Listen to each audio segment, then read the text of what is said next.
Yes, everyone, you know what time it is. It's your boy Jack here at the Irish Hotspur, here to bring you that watch along against the likes of Liverpool. And boy, are we not going into this confident by the looks of things. Everybody's saying, Jack, leave the scoreboard broken. Jack, this is the best week to leave it broken. And I don't really blame you, but everybody, I've actually decided to do the opposite. I've decided to go for a completely different one this time. You'll see it later when the likes of Shawnee and Devo join me in just a moment. But I mean, pretty much have done the exact opposite here, actually, in this case, everybody. But hopefully you are joining me. Hopefully you have smashed that like button, and hopefully we can at least stick together on this one as Spurs fans, because it is going to be a tough one, and it is probably not going to be easy. I don't expect this at all to be comfortable for the likes of Spurs. You can see the lineup right in front of me there. Weirdly, I think Brian Mason has gone maybe for a more sort of trusted lineup, but maybe players that he might just trust more personally than one that might make more sense personnel wise. If I were to maybe point out any sort of things I would have done differently, I think Ben Davies could have maybe moved into left wing back. I feel like as a left sided center back, yeah, he's maybe all right. He could be maybe debatably better than Longley, but I think him and Longley together is such a better pairing than the likes of Perisic and Ben Davies, or Perisic and Longley. And then Pedro Porro has proven to be good going forward, and like is daring, likes to take risks, and is active, but also is very suspect defensively thus far. And so it does make you question, right?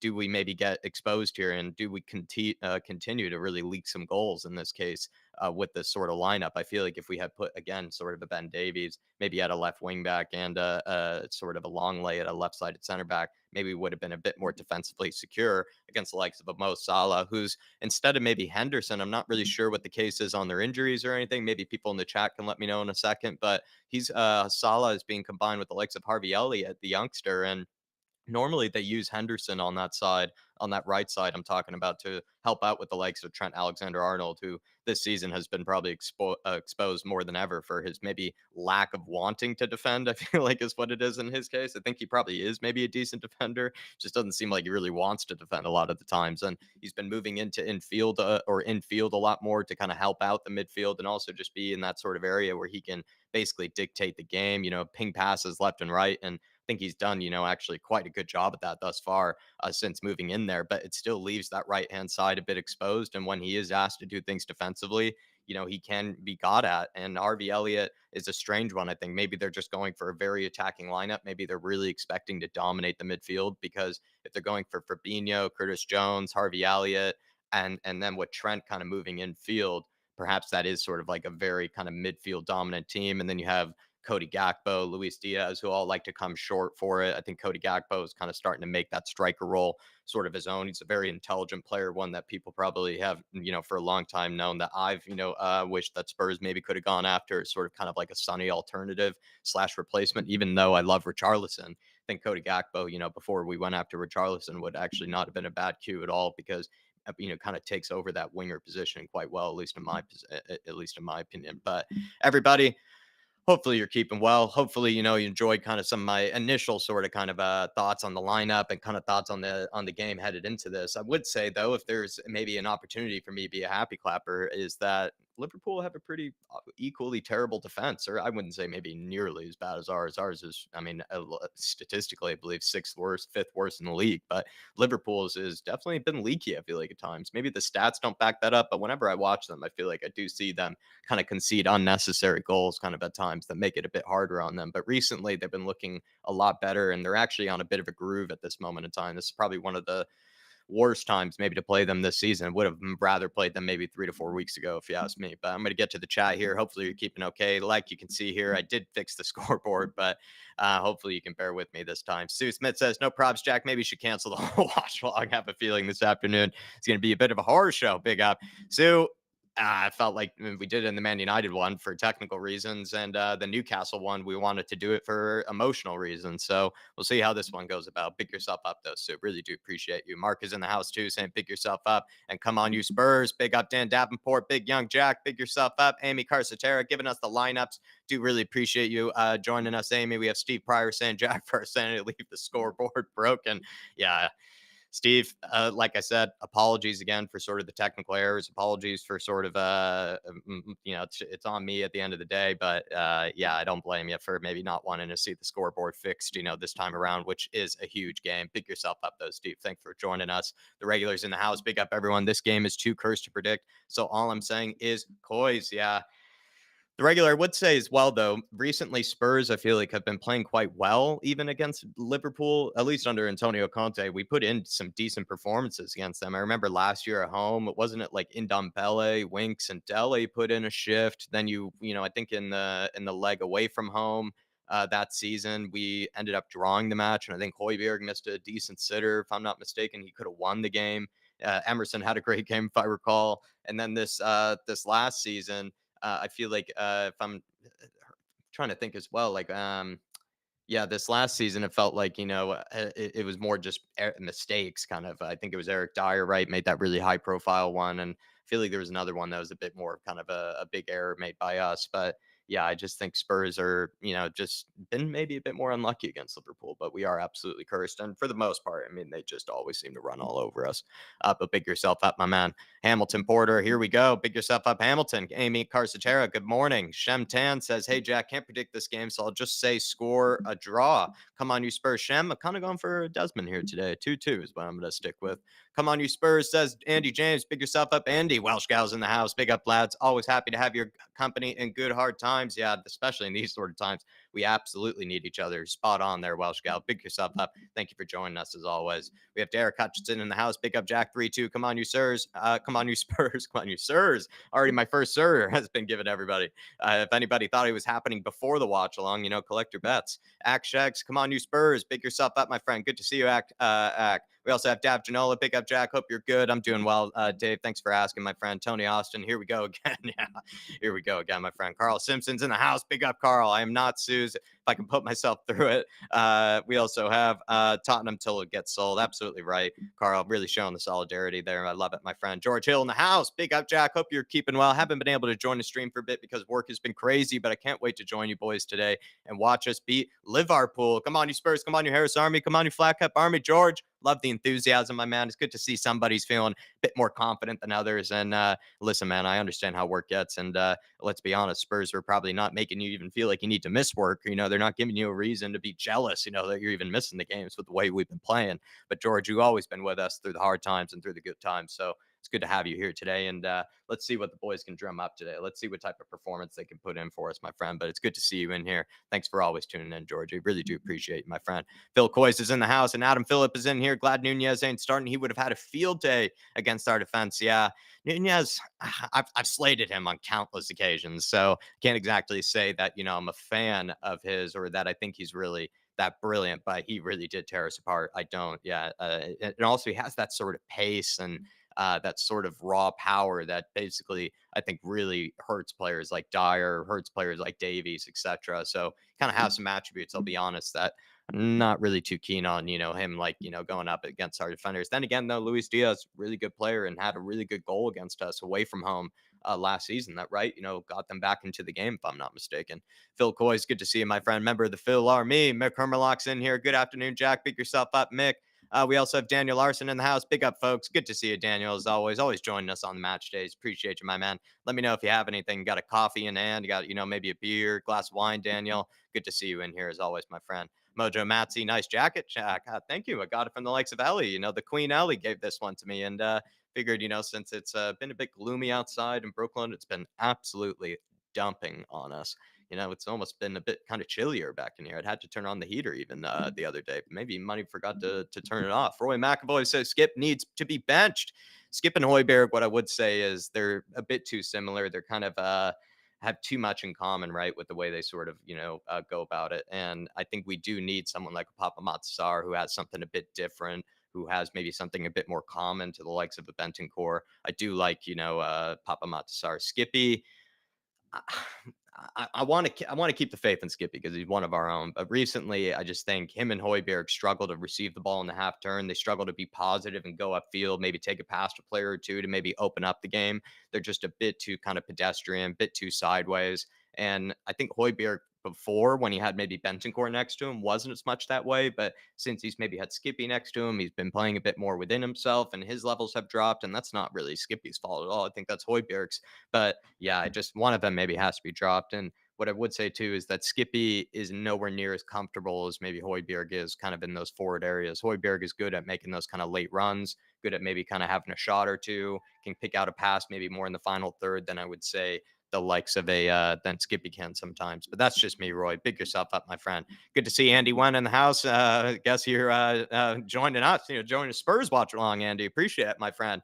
Good to see you in here, though. United Spurs of America. Good to see you, Jacob. Hopefully you're keeping well, brother.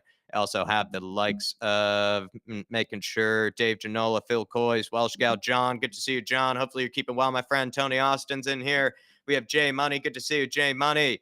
Amy Carsatera, Shikari Shaw. Good to see you all, everybody. Hopefully you are keeping well. Gonna take a sip of the coffee here. I'm not really doing the beers yet because it is quite early, only 11 a.m. So I figured kind of be well behaved and maybe just start with the coffee, unless maybe Spurs drive me to absolute insanity, which absolutely possibly could. Maybe the beer might come in a bit later. But everybody, hopefully you're keeping well. Like I said, if you haven't already, please smash that like button. But we are going to hopefully get Dave and the likes of Shawnee here in just a second, just making sure they got all the links and everything. I'm pretty sure they did. I'm pretty sure they got everything going for them, but pretty sure they'll be joining us in some time. Tanner Poole, good to see you, Tanner Poole. Tanner Poole beats Liverpool. I feel like Liverpool this season, everybody, maybe not as much of a team that you would say. I don't know what you think, guys, but I don't think the Liverpool nature is as true. I think it's been more Arsenal. They're sort of the Liverpool team, in my opinion, at least. I think they're more like the ones that have really benefited from the VAR decision. Even just recently, right? Like, didn't Arsenal just get like an extension for the game for like no reason at all? It was like for I don't even know. It seemed like it was just for injured hearts or just like injured egos was the reason they got like an extension. So this season, while I love the Liverpool nickname, I would say but I don't know, guys. That's just me. That's just me on that one. But Welsh Gal, she's on the beer. Good to see that. Maybe something a bit colder. For me, it's also been, like I said, it's been absolutely dumping on us recently, Welsh Gal. So been needing kind of maybe something a bit, maybe kind of toastier, maybe do something a bit else. But good to see you in here, Welsh Gal, as always.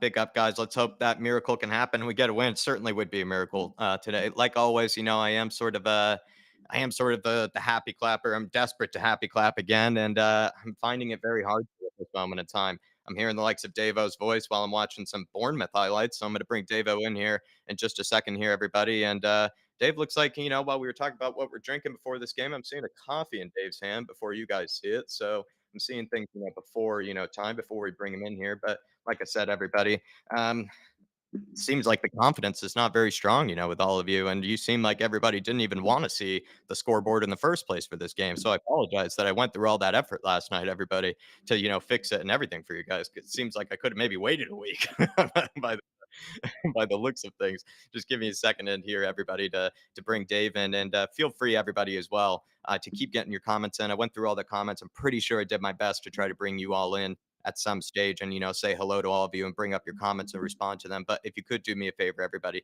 keep getting in those comments, keep asking us questions, keep getting your thoughts in. And if you do feel like it, do feel free to throw it in as a super chat. It's just a great way to support the channel with everything that we kind of do over here when it comes to sort of the watch along and everything. It is sort of a it's a lot of moving parts when it comes to the watch along and stuff. And I do apologize that the technical difficulties have come out a bit more recently. But like I said, it's we do we're trying our best, and if you can keep getting in those comments, and feel free as well to throw in a super chat to support the channel. But Devo, I can shut up now.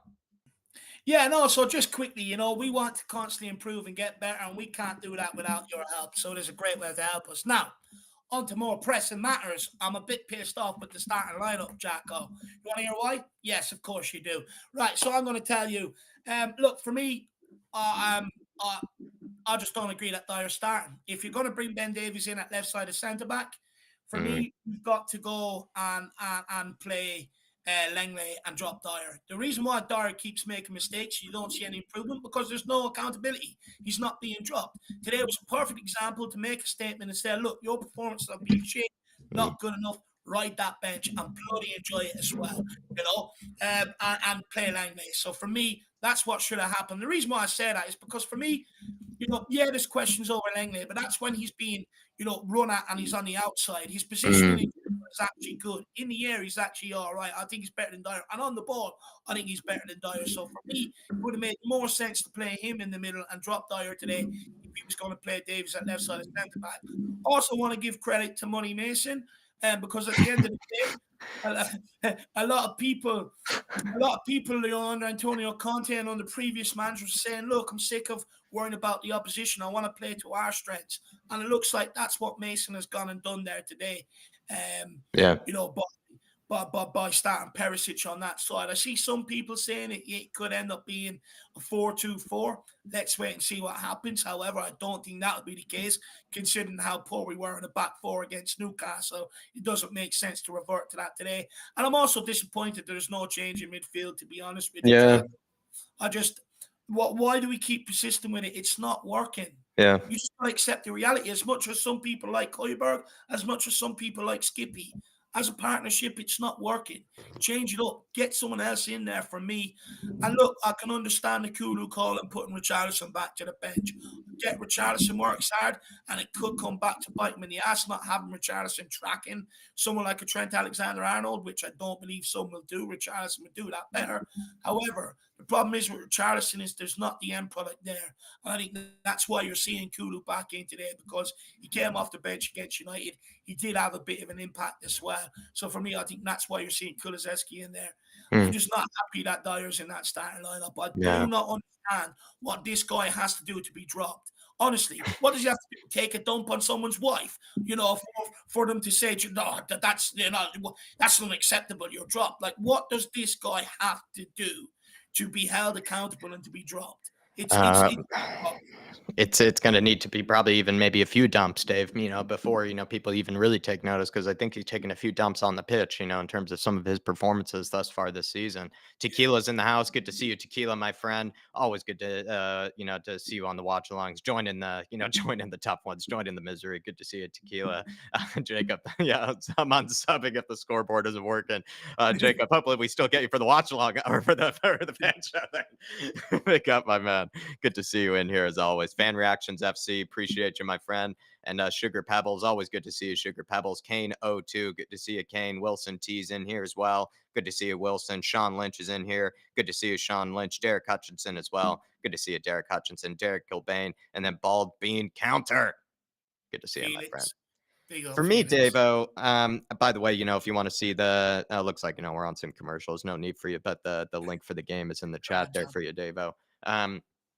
I feel like he could have maybe gone for the Longley Davies left-sided center back, Ben Davies left wing back sort of choice. I think that would have been our best option, because Ben Davies maybe returning back from injury, maybe he doesn't have the legs to sort of do that role. I just don't really get it, because I think, in my opinion, we needed that sort of double sort of, the two guys that would be able to handle Mo Salah, be able to sort of track back, keep him sort of within reason, keep him in check. Whereas a Perisic, I do think, is going to get caught out defensively. We brought up earlier, he struggles in the one-on-one, but not even that. He often gets kind of caught out a bit too far forward. He'll find himself sort of getting maybe, too involved in the attacking play. And then, considering we're a team that doesn't really keep possession very well, he's going to maybe get, slipped out, a bit out of position. And I find it that maybe today would have been a better game to maybe gone a bit more defensively solid. I understand that, like, with, Mason coming in, you want to see some sort of return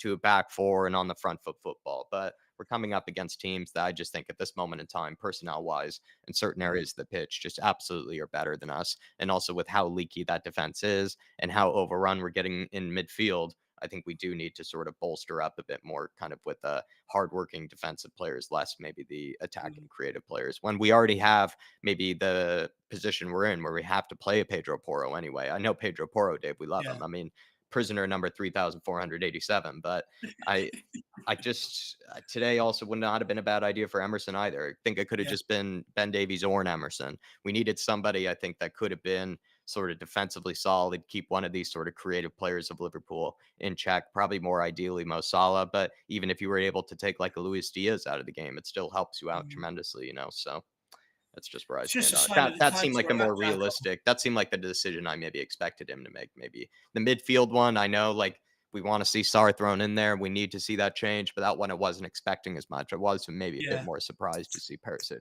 actually included yet again. Yeah, same here. But you know what? At the end of the day, Spot, what have we got to lose? We've always gone to Anfield. We've always sort of set up negatively, and look at the results. That we come out of there with. Mm, I get this is effectively a place for a playoff for European football, but what have we got by going there and mhm, actually trying to look to go for the game and exploit that weakness? I mean, what have we got to lose at this point, right? The players can't defend. We know that. We know that. So, you may as well at this point try and keep as many attacking players on the pitch as possible and mm, look to sort of exploit their weaknesses and go at it. Because what I don't want to happen and what I envision actually happening is that Liverpool will just pick up the ball and recycle it left, right, and just go at us, go at us, go at us.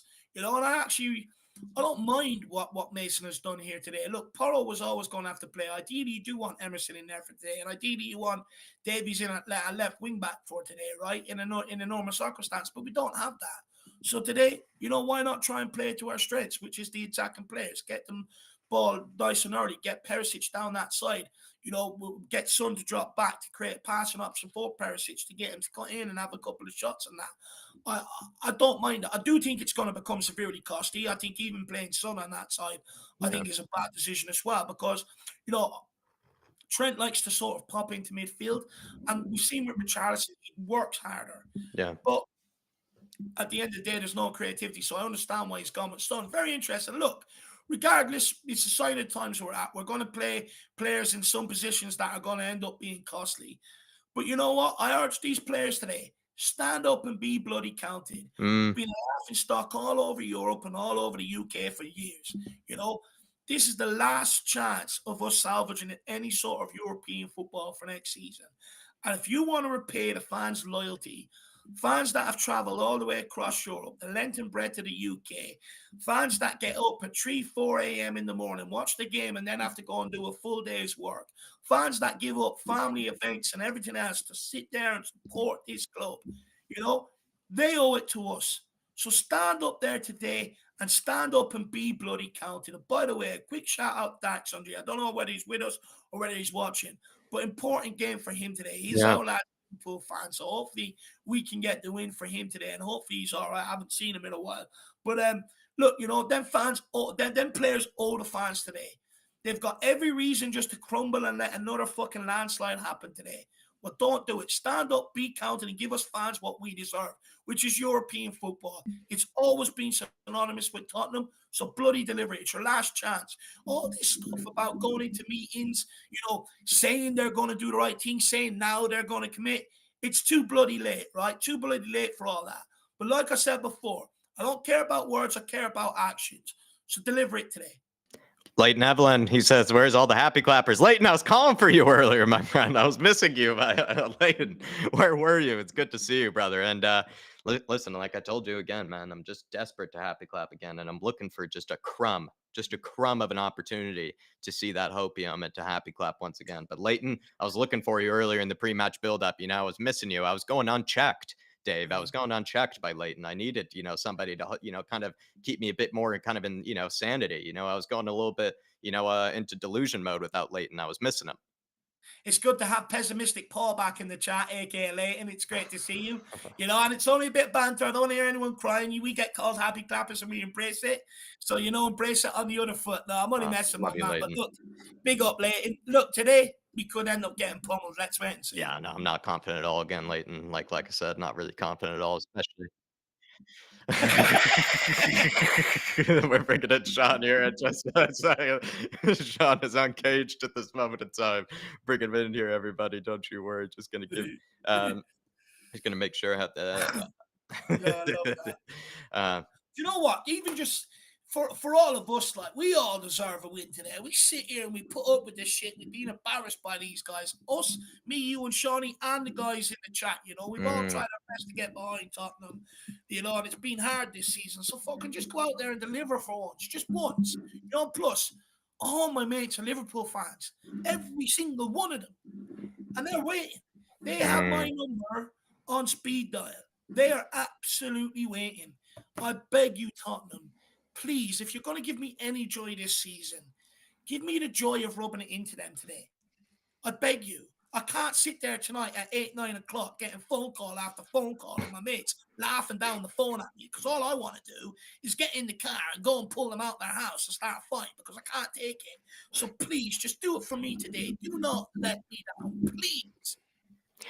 Shawnee, you're in here. It's a front two now of happy clappers. Leighton's, now a little intimidated. He's seeing, 2 happy clappers now in the house. We're starting to multiply. We have a few minutes before the game gets kicked off. Anything you want to say, Sean, bet-wise? Good to see you. Good to see you back. Hopefully the stream runs a little better this time. Thanks for filling in last time. If it doesn't, you know what we can always do? We can always pivot. We can start up a second half stream like we did last time. We can go and you know what? Over on your I was thinking about it. I was thinking about it afterwards, Jack. Like 2023, I can only really remember like 1 or 2 moments. Like most of 2023 on this channel, the live streams have been disappointing, frustrating, and yet we pivoted for 45 minutes. We went across to my channel 2-0 down, and we came out of it 2-2. 2023 streaming on the Spurs Talk Show, we have a 0 goals conceded record, 2 goals scored record, a +2 goal difference. Like there might be something to that. It might be something. Dyer, how much did Dyer tell you there? How much did Dyer pay you to say that, lad? No, I'm just saying, like it might not be the worst thing if your internet collapses again. Maybe at halftime we can go and see if we can salvage a draw. That's what happens on the Spurs Talk Show. We salvage draws. We should actually really be streaming these across both channels, to be fair. So we should be. Here's the link for you too if you need it. Here's the link for you too if you need it. If you want to see also some nice we have Hennessy here, member for 6 months here, fan show member. Hennessy, you absolute legend. Also, yeah, geez, I'm waiting. I mean, I have a copy right here. I wish I had it, Hennessy. But also, congratulations yet again, my man, on university. I think in getting through it and just sort of, big stage in your new life, my man. And hopefully Spurs, kind of meet you at that new big stage. Spurs need a rebuild. You're going through a rebuild, Hennessy. Pick up, my man. Boys in the house says, he says, boys in the house, come on, you Spurs. Last time we got a draw. Hope my lucky charm doubles up this time to a win. Come on, you Spurs. Much love to the panel, as always. Dave, we absolutely love Hennessy. And like I said, he's got some good things going for him, I think, by the looks of it, outside of Spurs. But maybe Spurs this time around can make him an even happier guy. Yeah, do you know what, Hennessy? Obviously, it's looking like life is going in the right direction for you. So long may that continue, brother. And to everybody else out there as well, we wish that life does treat you well. Look, I hope we get the win, right? And people know me, I've supported this team. I've always believed, and not just me, Sean and Jacko as well. Even the back end of last season, an example, we've always believed that we could do it. There's just this season, I know people are going to say, Dave, you're a bit negative lately. But it's what I have to go off. It's what I read into when I look at the squad and stuff like that. And look, I hope we get the win as much as the next man. Let's wait and see. I don't have a good feeling about today, and I don't know why. I don't know whether it's because all my friends are Liverpool fans and I just sort of don't want to listen to their egos, or whether it's actually a genuine feeling of I just. Looking at what people are producing, some of the big scores they've had this season, our back line, our away form, the amount of goals we concede away from home. Look, I hope we get the win. Let's wait and see what happens, Hennessy. But big yourself up. We're kicked off here. Everyone else out there as well, big yourselves up, and thank you for tuning in like you always do. And the scoreboard is working, everybody. Smash that like button. Oi! Enough for us. That's something to happy clap for. Leighton, clap. Let's get clapping. Clap for me, Leighton. Hoiberg's already. Hoiberg's down injured. He's tagged. He's done this season. Maybe he took a naughty one. Let's see. Oh, Elliot stood on his foot. Fuck him. Loud noises from the Liverpool crowd. They always start this way. They sing their song. Yeah, I love it. They sing their song and then they settle down and then you don't hear a dicky boo out of them until they score a goal. I've accused them of that, yeah, where it's like after You Never Walk Alone, 10 minutes later, it's just, it's dead quiet. But this is a huge game, right? And they might show up for it. And then that means the crowd will be more up for it. They know it's a huge game. Balling behind here. Yeah. Spurs deal with that it. Results on us. That results on us. Hair boy. Our chances are giving the crowd nothing to get behind. Come on, Sonny! Sonny, sir! Højbjerg's throwing him.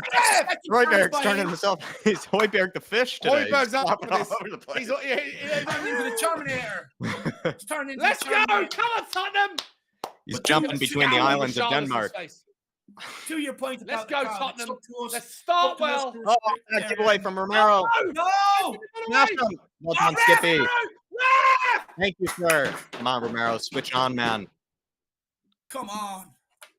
Let's get into a nice Come on, heated Tottenham. battle here. Let's go, Tottenham. I got my banging station right here, boys. It's all clear. You know what, Sean? We need to replace that with a drum so you can recreate some atmosphere, you know? Yeah. Instead of you banging on the disc, we'll get you to beat the drum. Especially when we play Crystal Palace, we'll have a rival drummer. Sonny nearly catching Come on, Tottenham. Allison out. Robertson on the ball, looking to get down the left. Look at that. He's turned on the afterburners, just running straight at us. Well done. Who was that? Moon Boots. No, Kulu. Well done, Kulu. Insult. I insulted Kulu there. More Salad on the ball. Back to more Salad. I just got told off by the lady of the house, Sean, stop banging. I said, nope, you're going to have to expect some banging. Let's go, Decky. Ref! Akpo. Out to Mo Salah. He loves the goal against Tottenham. He's looking to cut in here. Don't get sucked down. Don't get No! Already again! Fuck's sake. Curtis Jones tap in. Fucking hell! Fuck me. For fuck's It's a sake! simple ball. It's just too Jesus easy with us. Christ, where is Romero and Porro at the It's too back easy post? with How us. is he so free? It's so bad. Too easy with us. It's just too So easy. bad. We're Just a anybody joke. who You can walks see in. as soon as Robertson Sucked out picked of up the fucking ball. position again. How Look does at he them all lose getting it? sucked out of Gakpo's position. going to cause us trouble. First of all, that's a free kick. I don't know how the ref hasn't given that, but anyway. Look at the back post. Trent, what are you doing, mate? Trent, Poro is Romero just, and Porro are marking the same guy. They're both marking Gakpo. I mean, Romero, that looks like his, to be honest. Like, it's Poro's just, that's... Porro again. Poro's just getting caught out Romero's positioning all got the to time. scream at Porro to get out behind Yeah. him. Romero can't accept Porro. Porro has absolutely no idea. Why do you think that there's a need to have two men? You must surely be smart enough to go, hang about. If there's no way that there's not someone behind me. Yeah, exactly. He's got to realize the danger. It's just like, why is he pulling in right behind Romero? A bit of communication sorts that out. One of them said, right, I got Gakpo. You look out for the runner in behind. Like, how many years has Trent been playing them balls and Liverpool been playing them balls towards the back post? They should be aware from it from the very beginning. It's 2 minutes in. Fucking joke. We're shambles at the back. We're an absolute joke. Fed up with this shit. Jesus Christ. It's just, it's up to the, I'm not sure if we got to, Dave, but it's up to the attack. It's going to be up to the Oh, attack. no. Come on! Oh, no. Get rid of it!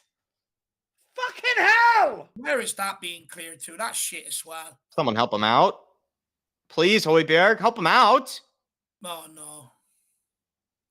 Elliot. To Mo Salah. It's in behind to Cody Gakpo. No, fuck you! Fuck! It's free! Jesus Christ, it's No, Curtis. it's going to be Diaz. Newcastle all It's over happening again. again. It's happening again. Fuck's sake! You're embarrassing. You're so bad. You are Oh, so my bad. God. It's happening again. I don't believe this. I don't believe it. This is embarrassing. This is a joke. I mean, I don't even know where to start. The defending is just so bad. The guy's been out for about 8 months, and he's having such an easy introduction back into football. Sonny needs to be stronger here as well. That's just being a bitch. Shit. Eric Dyer he's not even aware of Cody Gakpo running in behind him. He's supposed to be your central centre back. He's pulled all the way out. Look, why is he standing there? The pace. And then it's just pulled back, and Romero's got to get across as It's a well. great finish. It's a fantastic finish.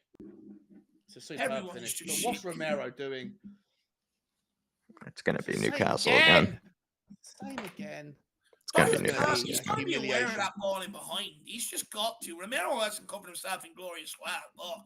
But that ball in behind, where is Dyer? It's just like everyone across that back line. They're all just making shit mistakes. Harry Kane's offside. There's no point. I feel like we really needed Emerson for this one. We're a fucking joke. I'm sick of this shit. I'm absolutely sick of it. It's every week. I knew this was coming today. I had a feeling. I knew it was coming. I stated it was coming. It's a bloody joke. All you need is players that are willing to run at us and have a bit of nous to put the ball in behind us. It's too easy to score. I mean, it's the basics of fucking defending. Jesus! When's the shit going to stop? And it's not even just one of them today. It's fucking all of them. Again. We haven't touched the ball yet. No, we haven't. Have we touched the fucking ball yet? We are an absolute abomination of a football club at the back. Laughing stock.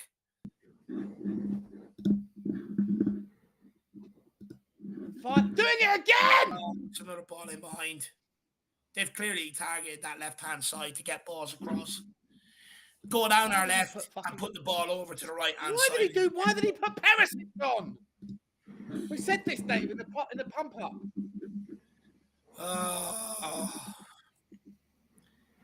Honestly, I don't know if I can sit here being 5-0 down again after. Yeah, no, I said that to Sue in the beginning. Like, I don't know if we can. I think I'll have to end it early if it gets that bad. Honestly, I can't take it. I just can't take it.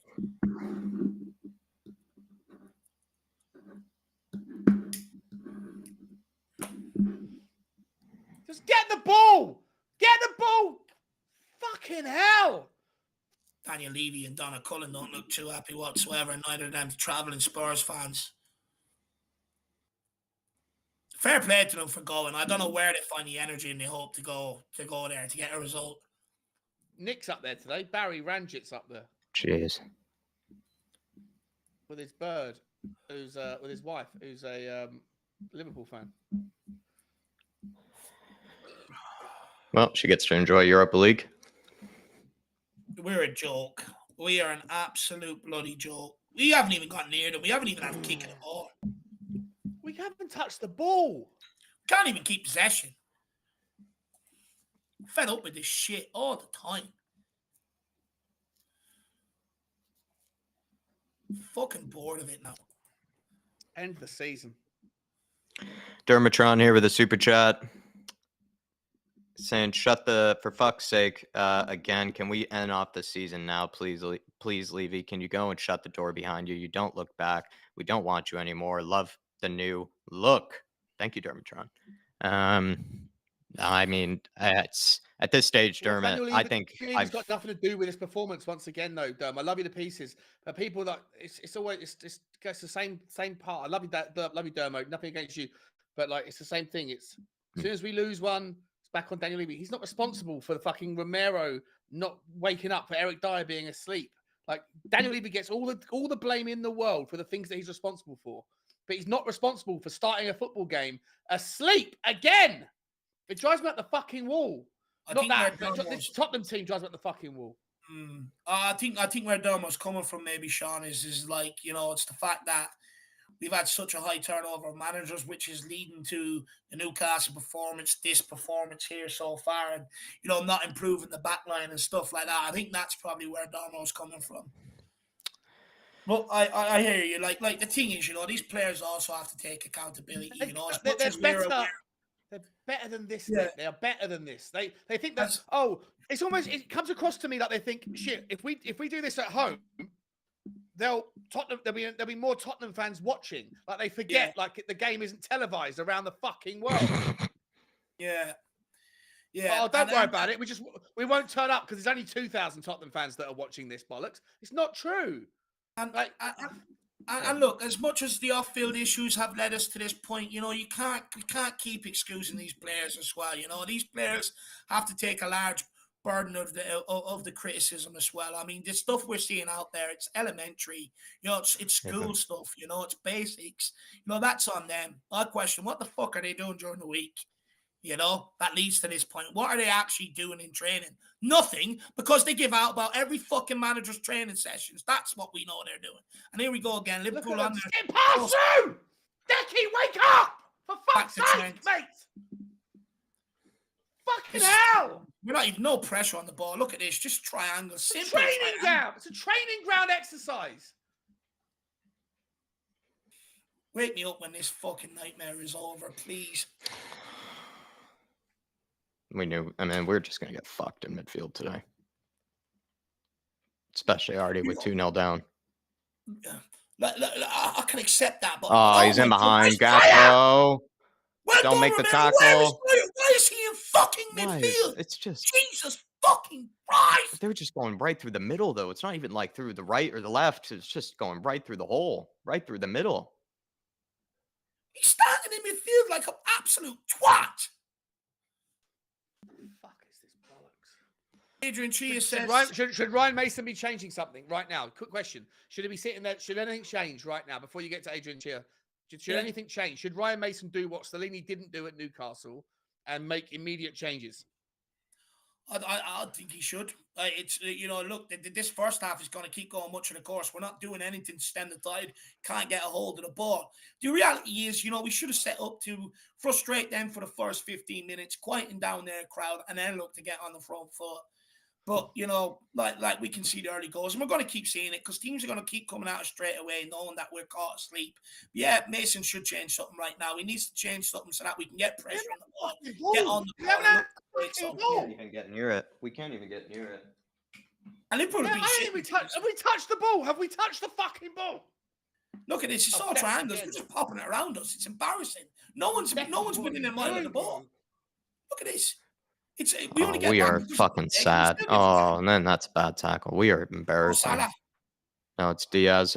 Oh, Diaz. He wants to be the new Mo Salah with that haircut. Trent. Oh, he's gone through the middle again. Moonhead, can you please just stop making it so easy? That's a penalty. That's a penalty. Is he giving a pen? Yeah. Yeah, he's giving a fucking Romero's giving away the penalty. Dyer just lets him skip around. He got whoever in the middle there stepped out, got absolutely done. Whoever he got done. Dyer got done here. Where is he? Done. What is he doing? Oh, that is a pen. Romero is all over the place again. Dyer's supposed to be. That's a silly challenge. What are you sliding in for, mate? It's a silly challenge. It's a silly challenge. What are you doing? You're in the box, bro. It's one mistake compiled it's Newcastle again. One mistake compiled away from home again. It's Newcastle again. I don't know what Dyer's walking away shaking his head. Where was he? And shit challenged by Romero as well. Like, fuck me. The two of them, they just can't play together. No, they can't.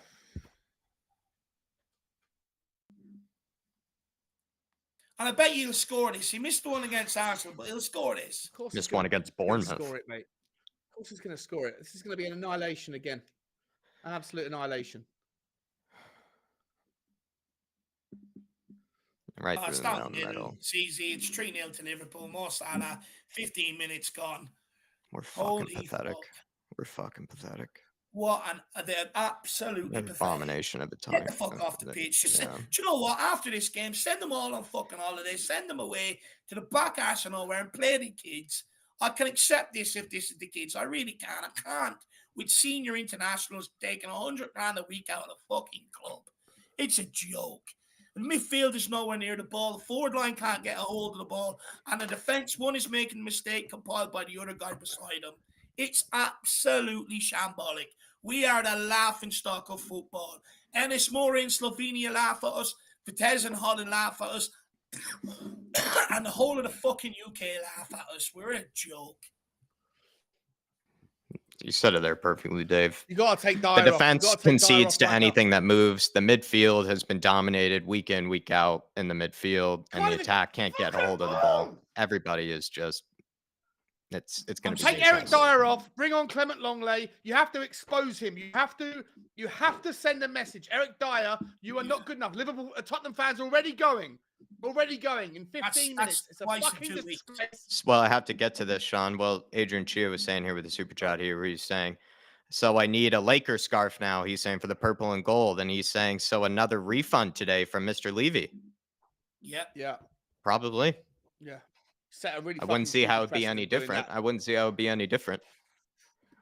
You set a really fucking stupid precedent doing that, by the way.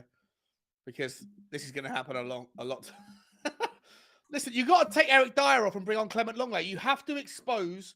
You have to almost like, I don't want to say it because it's horrible to say it, but you have to shame the guy. Of course you do. You have to shame him. Well, you did it to Sanchez. Yeah, you're right, Sean. I mean, you did it to Sanchez. Why can't we do it to Dyer? Why doesn't Dyer? People, and it's a good point you made, Sean, before, or Mia made it before in the past, where it's like Sanchez gets booed out the stadium. Why don't Dyer? He's had these performances before, but he doesn't get booed out the stadium for it. And it's he shouldn't have started today. He shouldn't be starting. He should be nowhere near it. He shouldn't be on the field. And it's Romero, though, is also just having a shocker alongside him again. Like you said, Dave, they can't play together again. They're just so out of sync now with each other. They're so out of sync. It's like Romero gets too caught up with trying to cover for him, and then he makes his own mistakes. And Moonhead is just, I don't know. They're out of sync with each other. They can't do this anymore. Dyer's trying to contemplate Romero's rashness, and Romero's being rash because he's trying to fucking contemplate Eric Dyer's lack of tackling and stuff like that. It's just not working. You know, you've seen it there today. It's already led to 2 poor goals, and both of them were at fault. The second one, the ball was in play. Here we go. He's through again. Go to Gakpo. 1-on-1 with Davies. Blocked. Still, Mo Salah keeps it alive. No, he doesn't. But, you know, you even look at 2 of the 3 goals there. The first goal, Eric Dyer out of position. I only spoke about on the watch long on TV why I wanted Longley in there, because at least positionally he's good. The ball's played into behind him, it's pulled back. But Romero could have done more to get across the defence. And then you look at the penalty. Again, Dyer caught out position, played in behind him.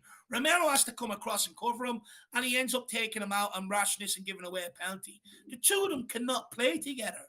They just can't. It's a joke. It's embarrassing. You know? I don't know what to make. We know what to think of Eric Dyer. Right? Hopefully, the outcome of this, that Eric Dyer doesn't get a new fucking contract. Right? You hope that there is a little bit of common sense that he doesn't get a new contract. Kulu here. But you'd like to think so, Sean. Skippy. You hope so. You hope so. What you, Skippy? He ain't got the pace, bro. And this is what I keep saying about the pace, mate. He's fucking useless on the ball. You know, times like this, he ain't got the fucking pace for that.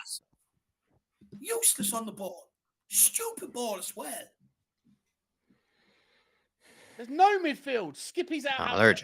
It's going to be another exhibition match. It's going to be another exhibition match. They're just going to be stroking it around here. All of our flaws are being highlighted here. You've got a forward line who don't want to work out possession. You've got a midfield who then, when we do gain possession, can't keep it and keep giving it away. And you've got a back line who's just embarrassing. You know, all of our flaws are being absolutely highlighted here. Yep. Look how many times.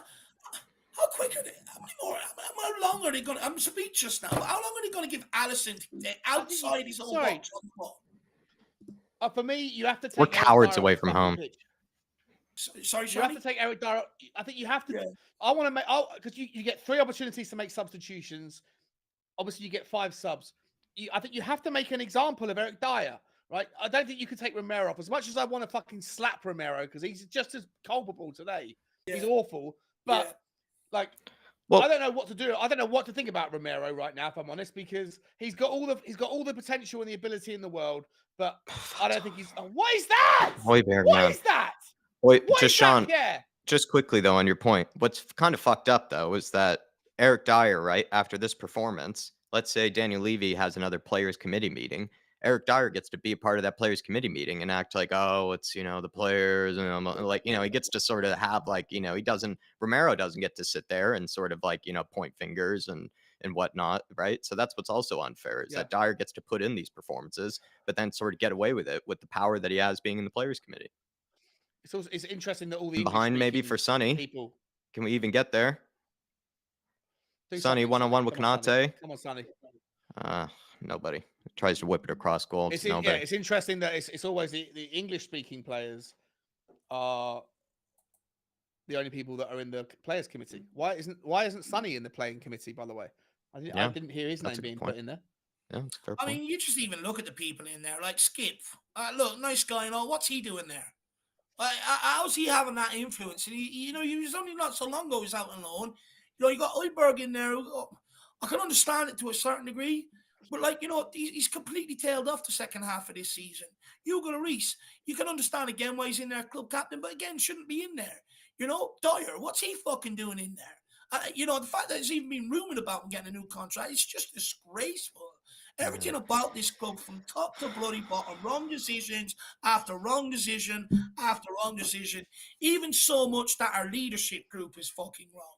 Yeah. You know, it's just absolutely unbearable what I'm seeing. And I just want to spend 10 seconds because I didn't want to because when Dermatron put in his thing, I love Dermo. Oh, hang on a second. Let me wait for this. Wait for the fourth. Salah. No! Oh, Jesus Christ. Dermatron, I wasn't having a crack at you specifically, my man. I love you to pieces, bro.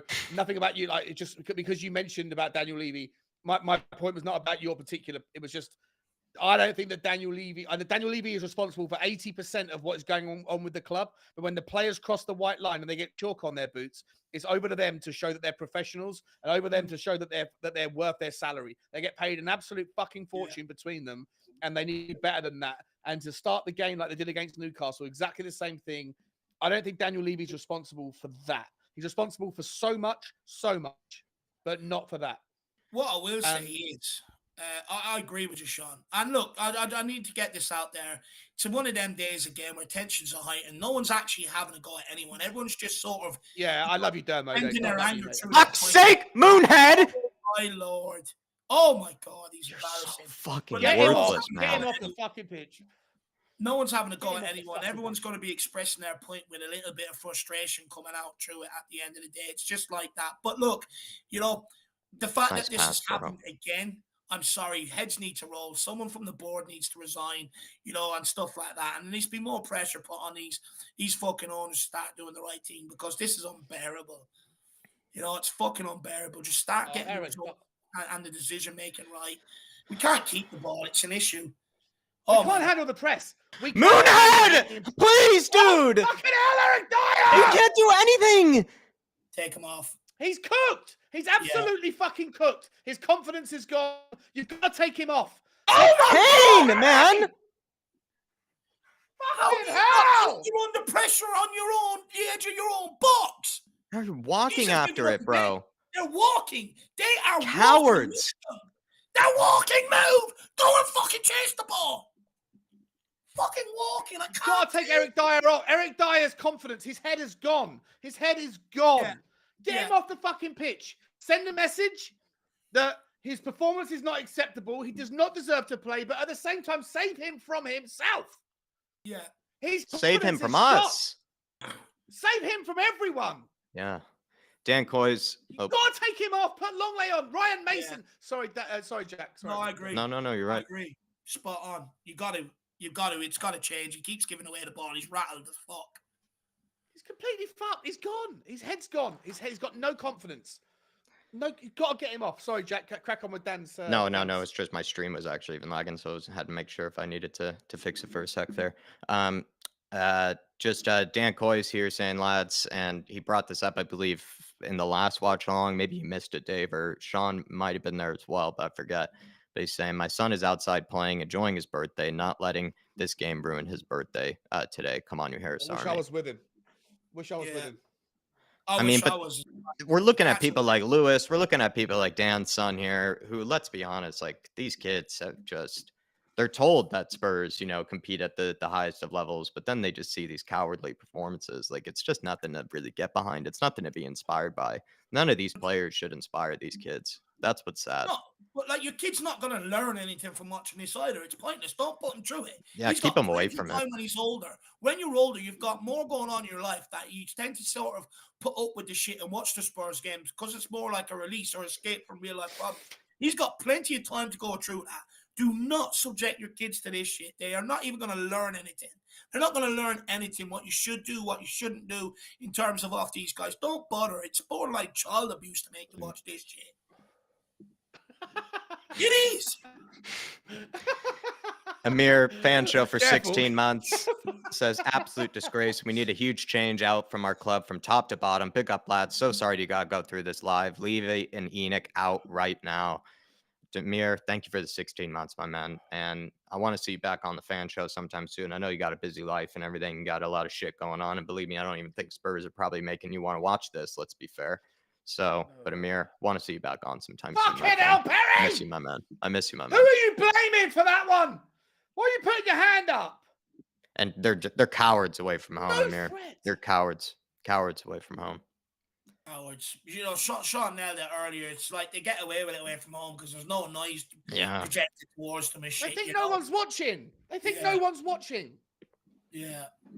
Foggy joke. Foam, member for 7 months. Flat Cap member says, I have had enough of Dyer, Sanchez, Davies at this football club. It's Foggy. The thing is, though, is that it feels like there's not a lot of evidence to suggest, with maybe the rumors around Dyer's contract and everything, that there will be the center back overhaul that we need. I think Dyer is proving well, in fact, that he is not even good enough to be brought off the bench. I think people have said, oh, well, maybe we could use him Championship occasionally level. off the bench next season. No. He needs to be eradicated from this football club. He just can't be here anymore. He's also toxic, in my opinion, during these games. He really is. He doesn't show any accountability. He starts to play even worse. And he has these periods where he just goes through like a month of just like game after game after game of pure shit. And it comes to hurt our season. Like, it just comes to ruin our season. It's just Some of simple these as. guys, some of these guys are not bad. Even the under-21s manager doesn't want to pick him. You see Lucas Moura and that playing games for them and stuff. They're not bad. Even he doesn't want to pick them and put them in around his youngsters. We Tom cannot handle the Forever. press I at think all. Ryan, as a fan show member for 2 months, says this bullshit is so frustrating to see the club. I love to do this. It's not even funny anymore. I'm actually crying. It's not funny. Yeah, it's not. It's not. It's gone beyond that. It's like it is coming to tears. It is. It's just so sad. Everything I grew up watching, everything I grew up believing in, and everything I grew up loving, it's all just come crashing down. I didn't want to know what it felt like to be an Everton fan over the last few years, but I started to feel it. Falling behind for Perisic here. You better do something with this. Kane. Hoiberg. Spurs Jesus, find a way to go back to exactly where they came from. And we're back exactly where we came from. We're going to give it away here. Moonhead. Over the top to Kane. Is he onside? Come on, Harry. Fuck Harry, man. Oh, my God. What even is that? Oh, my God. You had all day. What are you doing, bro? Make a decision. It looked like he was trying to square that, but it took forever to square it. He's on side. Is he on side? No, he he's might off. have been off. He's a bit lazy there too. Geez, still though, that should be. He didn't He's know got that, he's taking forever to square it. He's taking forever. He decided to square it. I thought he was shooting it. Why would you shoot? Why wouldn't you shoot? Fuck's sake. And they chest it just to fuck him off, like, as well. Yeah, it's getting that bad. We're trying to attempt the shots from inside our own half. Daniel saying, if I ever meet any of these players, I will end up in prison. I told you after the Man United game, they thought they had done their part. Daniel was like, Dave, you missed it, but Daniel Friday, he was just saying, like, he was kind of like me after the watch along, but he still feels this way where he just is fucked off with them. He's having like a media blackout with them, basically. Like, he just doesn't want to, he says he doesn't want to see any of them ever again. And he even said the only reason he still watches these games are just because, you know, watching it with Sean, people like that is the only reason, really. He just says he hates these players. No. Look, our biggest problem is on the pitch, and it's constantly being beat by all the off-the-field stuff. You know, look at all the statements that have been coming out, all the plans that have been coming out. I don't care about any of that shit. It's all off-field issues. Sort the fucking on-field issues. You know, I've got to the point I've had enough. I don't even bother listening to their apologies. You know, like, think about this. They sat there. You know, we're gonna pay back a €30 ticket rather than, you know, the Newcastle game. Some fans paid £100 on travel to get there, and they want to refund the 30 quid ticket. It shows what they care about you as well, you know? And if they really cared, this shit wouldn't have happened here today again. If they really cared, you would not find yourself 3-0 down after 10 minutes between that game and the end of the season. But we find ourselves here again. And this is what I keep saying to people. It's all talk. You know, I don't care about what they say in the press. Show me on the bloody football pitch what you get paid to do.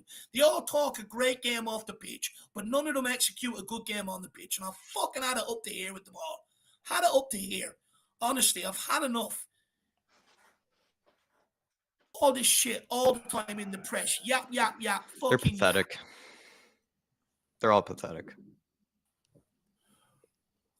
But this is also You know again what? like the Newcastle game where you don't say like, yes, Sean, I agree. Like you take Dyer, you make an example of players, but yet again, it's like Romero's losing his head as well. Højbjerg is putting in another stinker. It's a lot of players too that it's everybody is The just club has the everybody players looks have like absolutely cowards. no Everybody confidence. looks pathetic. Here we are here. Jesus, Sonny, man, have some The club has composure. absolutely. The club has Have some absolutely composure, no man. composure, absolutely no confidence, absolutely no fight. They're not playing for each other. Yeah. It's absolutely It's an rock, embarrassment. Sean. You're right. It's all done. It's Help all him out, finished. Romero. Well, this is the problem. This is the problem. This is why I say, like, Daniel Levy's responsible for so much, right? He is, but these players are better than what they did. Like, how can you put the first half performance against United and the second half? How can you put in the performance? Like, how it's can been you happening all do what season. they do? Yeah, but the players, but you see it. You see, it's like Jekyll and Hyde. You see the Jekyll, and then you sometimes see the Hyde, right? Like, and so, like, I just feel like there's something rotten within the players, within the scope of the players. They're not playing for each other. The dressing room must be toxic. It's like I don't know how you change that. It's like Wilshire's shin bone has been buried inside the dressing room or something like that, and it's just like cursed from the inside. Yeah, there's juju going on. Just send them all out in clown outfits, send them out with size 14 shoes, big red nose, big red curly head on the wig. Just send them out there. They want to embarrass us like that. Send them out there and embarrass them. I'm sick of it. Fucking useless. Been absolutely rinsed. Look at I think Decky's been shocking. I didn't want him to start again. I'll be honest. I didn't want him. I wanted Richie to start. Richie would actually know what it means to play against Liverpool as well. That's what I knew too. He would actually want to play against Liverpool. Move for him! Move for him, you fucking bunch of wasters! What are you doing? Has Kulu really put that out to get Liverpool player attention? Why is Kulu putting that out to give Diaz attention? Why? Sorry, Decky. He's either not as good as we thought he is, or he got the ball. He got the fucking ball. Don't Skippy you dare does VAR, this mate. sometimes. Skippy has some nasty challenges. Ooh. He got the ball. He got the ball first. Anyway, my point is, Decky's either not fit or something's gone on because he's been beaten 5-6 times today, and then when he gets beaten, he runs at this kind of short footsteps. He doesn't want to stretch his legs. He does not have any confidence in his hamstring, and if that's the case, then he's not fit to play, and it should be Charles, God forbid, or it should be Danjuma on instead of him. If he's not good enough to be able to stretch his legs, he hasn't got the confidence in his own physical health, he shouldn't be on the pitch. He shouldn't be on the pitch. Yeah. He's been atrocious today coming in.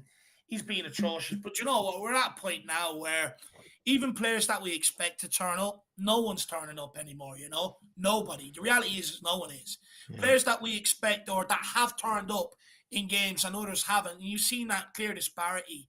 I think that probably answers your question, Sean, why we're seeing one half so good, one half so shit, Because with the shit players, they don't start performing until they're really knee-deep in the shit, And it's kind of like, it's a problem. It's sort of getting to the point where it's just rubbing off on everyone. And everyone out there right now, absolutely everyone is just standing there going, what's the fucking point? Why would I put it in? Oh, my God! Oh, Skippy's getting mad. You're being embarrassed. Skip's getting Kulu, man, do you think what do you think? There are 8 players on the pitch? Henderson. Why does he think he has all that time there? Why do so many of our forwards also, when they pick up the ball, think they can have 12 touches? Every one of you is walking. Yeah. Every single player is walking. They're accepting it again, Shawnee. They're accepting it again. Bunch of weak, spineless surrender merchants. That's all they are. They're accepting it again. There's no communication. No one's sprinting around like a blue-ass fly to get pressure on the ball. I'm watching them play little triangles and play themselves out of trouble. They're absolute spineless, weak cowards, and I've had enough of them all.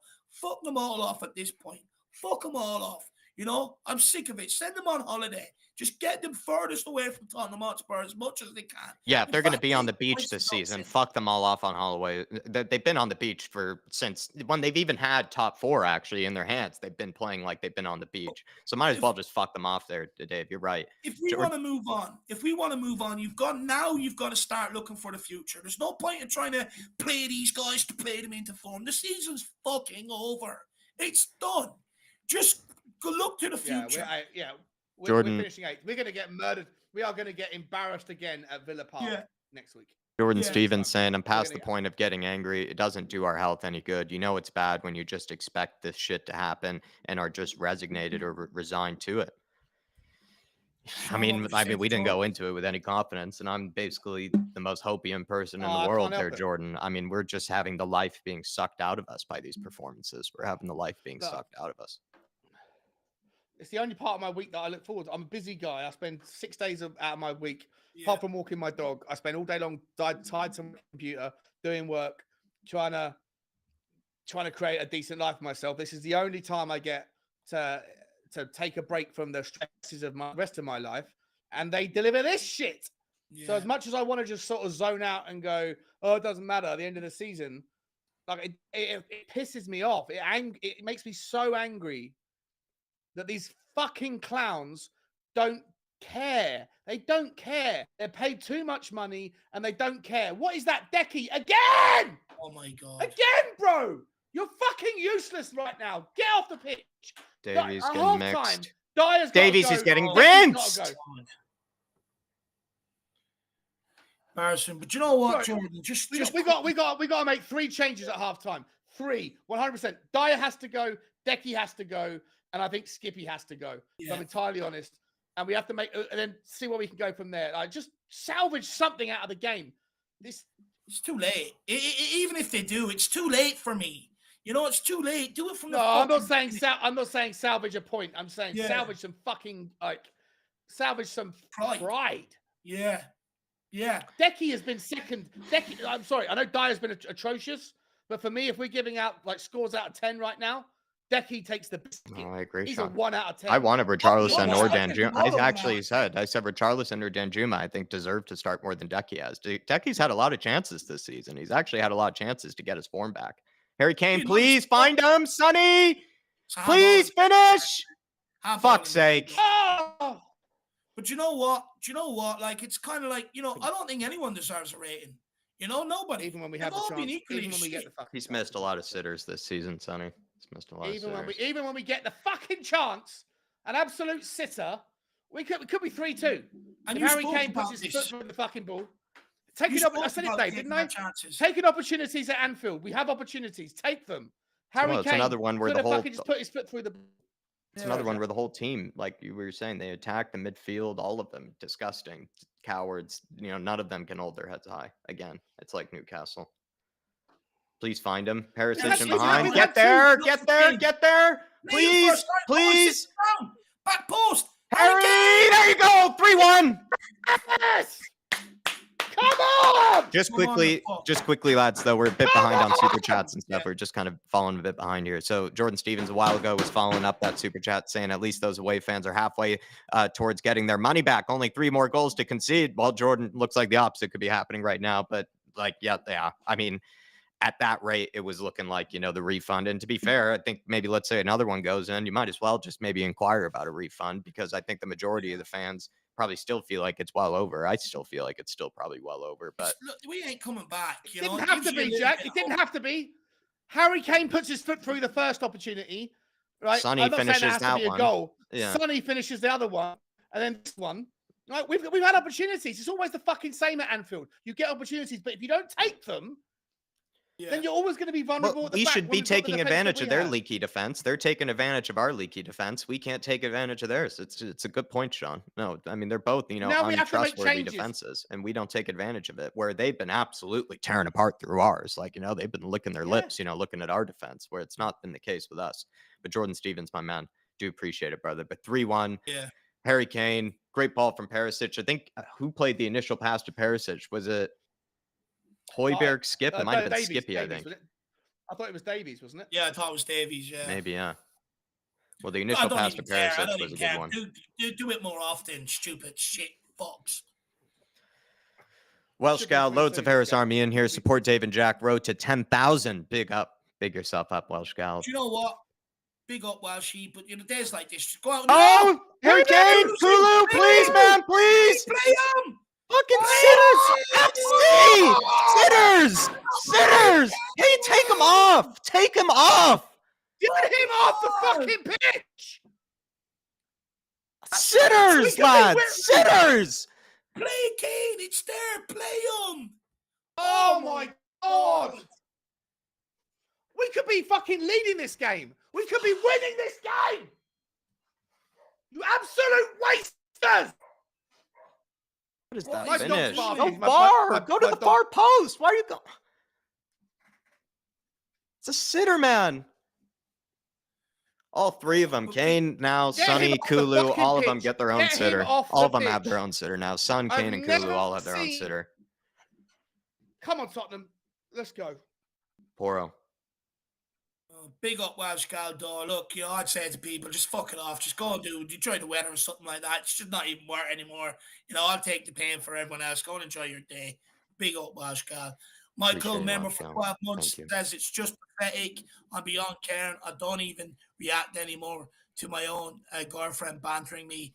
Levy, watch this patiently. You have a lot of work to do.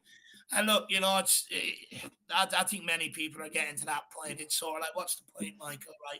It's like we rock up. You sort of have a bit of a hopium and stuff like that, and it starts within 2 minutes. It's a joke, We're being bantered. You got to take these opportunities. You have to take. Look, there's as much criticism at the back line, but you got to criticize the people at the top end. Sonny had an absolute fucking sitter. Harry Kane had an absolute sitter.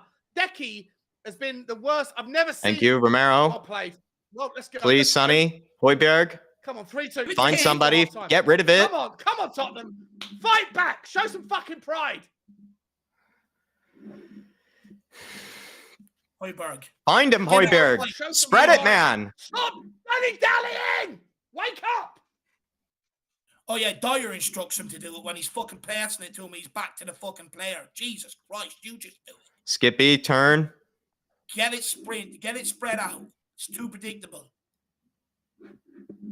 Hoiberg. But Michael, I agree with you, man. It's just embarrassing. It's getting to the point where many fans are giving up, and it's sad. Sonny in behind here. Leon! Not a great Flag hasn't touch. gone up. Here he is, though. Left. Fire! The post! Oh my What God. an effort. Oh, now the flag goes. Oh, it's offside. That was a better effort than the other ones, but still missed it. How far Philip Brady offside with the was he, though? super chat says another Sunday embarrassment. The Oh, I don't know. players- If that went in. Sorry, no. Yeah. No, It's a no, VAR go on, check sorry, if what that were you goes saying? in. No, I was gonna say that's not that. That was one of those VAR. That's right on the fucking line. If that goes in, I think that's actually onside. Matter now, but Son's Oh, just more chances we're missed. still in this game. We are still in this game, but you can't. What's Don't do it, Philip Sean. saying, It Dave? kills you. What's Philip saying? Sorry, Philip. Well, I was just going to say as well to Shawnee, just quickly, don't do it to yourself, Shawnee. Don't get up with the hope. But Philip Brady says, another Sunday embarrassment. The players should donate their wages to charity. I am totally deflated. And you're absolutely spot on. First of all, reimburse the travel cost and the match ticket for the away fans. Whatever's left over, go and donate to charity. It's embarrassing at this point, Philip.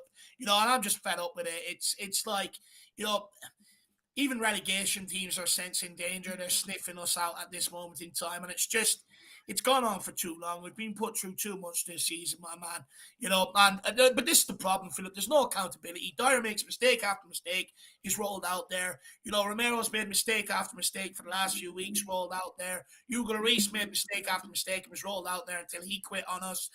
Skip is rolled out there, even though he's doing nothing in midfield. We're an absolute joke, Philip. Big yourself up. Greeny, member for 11 months, says, I've started to hate to watch my team. And that's the saddest thing. I think we're all actually getting to that point, to be honest. It's so far from football. It's unbelievable. It's actually anti-football at this point. My man, big yourself up. Dan Coy's then saying finishing outside of the top six means back to sell to buy. saying that, we won't have the transfer funds in order to be able to afford, to bring in the big players we need. We'll have to sell a Daniel lot of Levy and players. We Joe already Lewis need to sell better a lot of find them. players, though, as it is, Dan. And I'll be honest, these players aren't worth anything. So it's really just kind of taking them over to the local dump. To be honest, I don't really know how much we'll get out of it, but I think Daniel Levy should know that keeping them around as long as we have has devalued them in the first place, to be fair. And so it's just they're pretty much worthless. So it's just going to be taking these players to the dump and dropping them off in the MLS, dropping them off in the Romanian Rumors league, today we're going to be wherever they'll cutting be up. taken. Rumors today we might be cutting up Ndombele's contract. Oh, I've seen them, yeah. Cutting it up, not even so selling. Guys, it's we're 3-1 down. We're 3-1 down, right?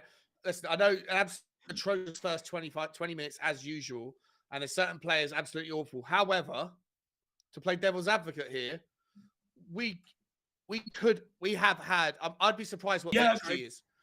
I think the XG would be closer than you think, because Harry Kane, I don't know what you were doing with that come shot bollocks. I don't know what Sonny was doing.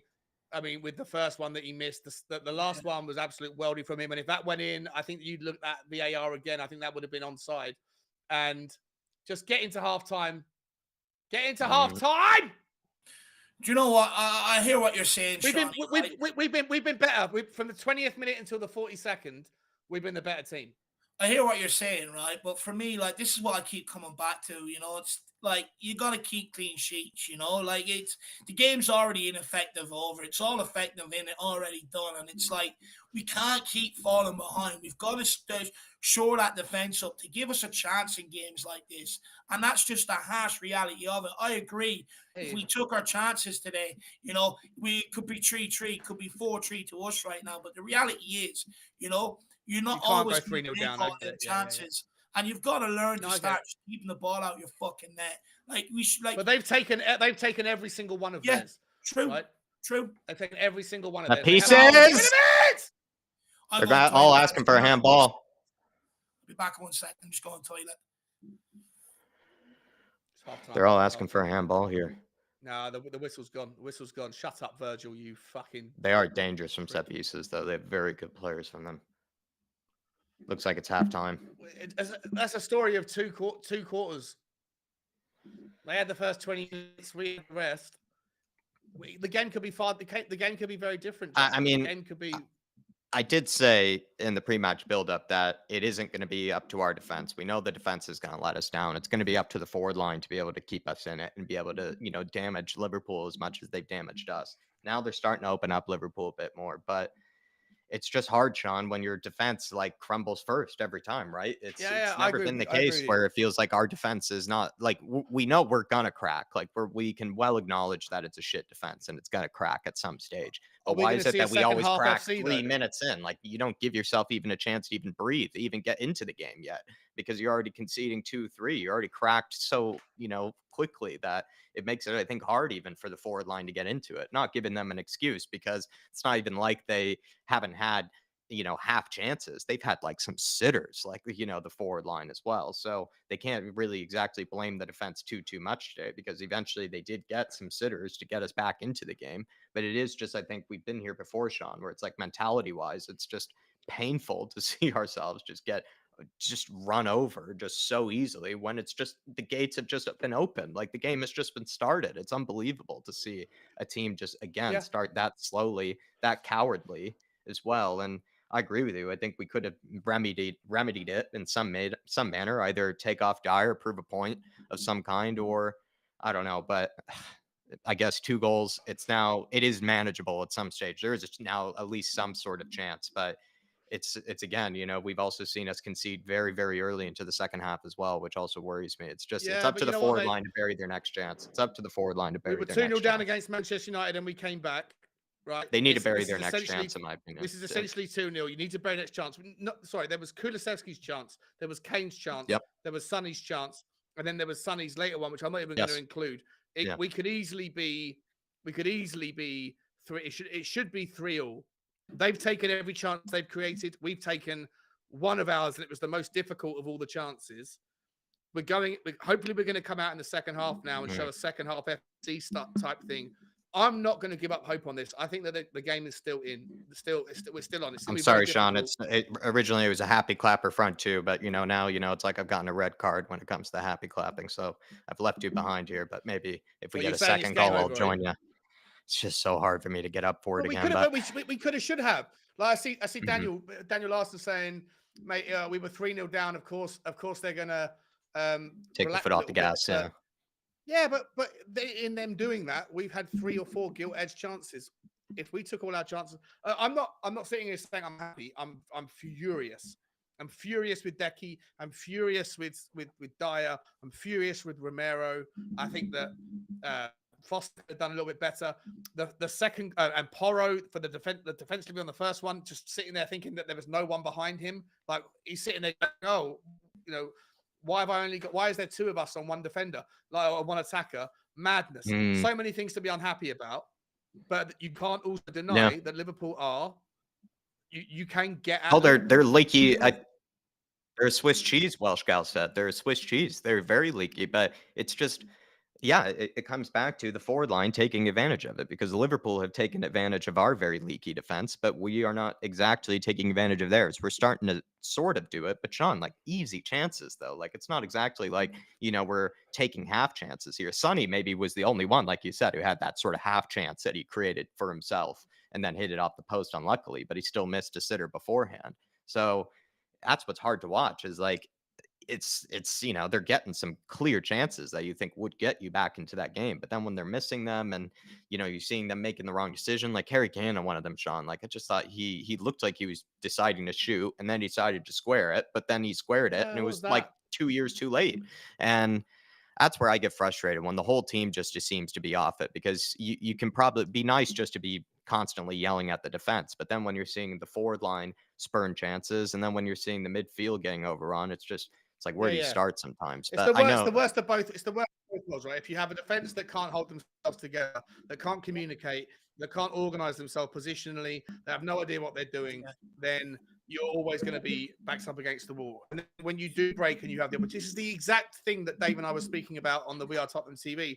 Like, in order for Tottenham to get anything out of the game, you need 2 things to happen. You need an organized, resolute, confident defense, and you need a forward line that are going to take advantage of the opportunities that get afforded them, and neither have happened. yeah. That doesn't mean, though. I'm not saying that I think we're still in. I still think we got a chance. There's a slim chance, but I think we might get 3 more chances in the second half. But you got to get Decky off the fucking pitch. Yeah, dude, Decky has to he's go, he's. bro. I don't think he He has deserved to the start. go, bro. Just quickly, Sebas Wolf with the super chat here saying, I don't want to see any more let Kane go. He's the only one that can score and assist in this team. I'll take that quickly. Yeah, take it. Yeah. I've said this time and time again, we got to stop this sort of talk about. Look, I get the talk is there because Harry Kane hasn't signed a new contract, right? I fully get it. But I mean, why would we add to our problems? And this is what I mean. Like, stop highlighting this sort of shit and actually highlight real problems in this squad, the back line. Like, this whole talk of Harry Kane, the guy's got nearly 30 goals this season in a fucking shit Tottenham team. Why do we even sit here and talk about it? Let's not add to the problems. Actually highlight players like Dyer and stuff like that. Because when you don't, the perception is to them owners and stuff, the fans like Dyer, they don't mind him. They never talk about him. And it's kind of like, let's actually start addressing the real issues first. And then that's when we can get on to the future. That's where I'm at with it. So Neil Shafton saying, I hope there's a big up Sebas Wolf. And it's Sebas, we need to meet up this summer, my man. Neil Shafton saying, I hope there's a group of supporters that show up at the training grounds with signs saying, where are your balls? Players should be ashamed. Cowards yet again, Neil. And away from home, I think Sean had it spot on. It seems like they must think we're not watching, this team when they're away from home. Like they must not think that, the fans must tune out, or just feels like maybe they only need to show up every now and again. They don't need to show up for the away games whatsoever. They can put in these sort of performances and it gets really out of hand as well. But Neil, I completely agree. It's cowards. They're pathetic. It's so many of them. I can't look at them. Just it's too. I've already had basically a media blackout. I don't really look at the training videos anymore. I don't watch like any of their sort of social media stuff at all like anymore, Neil. And I'm with you, my friend. I think there should be that because these players, they just get such an easy pass, in my opinion. Sometimes they really do. They just get such an easy break, and I think they need to be an example needs to be made of them.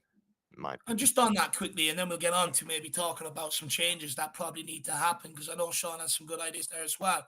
But Mhm. Neil, my man, I mean, like, this is why I never defended Sanchez, or Sanchez when he got booed. And I understand why people should. But, when they're putting in that shit, and like Sean alluded to earlier, right? The guy works 6 days a week. This is his downtime.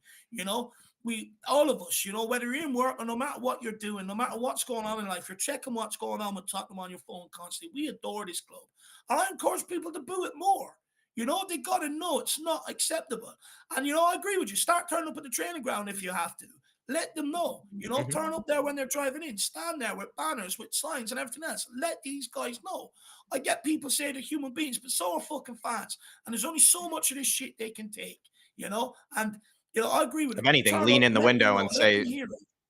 sorry, yeah, go ahead, Dave, sorry. No, that's what I've just finished. Let them hear it. They have to know. These guys, they don't want to have an open line of communication with the fans to ever let fans sort of vent their frustrations and stuff like that. And they're well able to come out and take the plaudits. So let them take the boost. They fucking deserve it.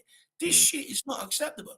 As much as we've got many issues up at the top, many issues up there, Sean's right on this. These players have to take accountability as well. Some of these players are taking 100 grand, if not more, out of this club every single week.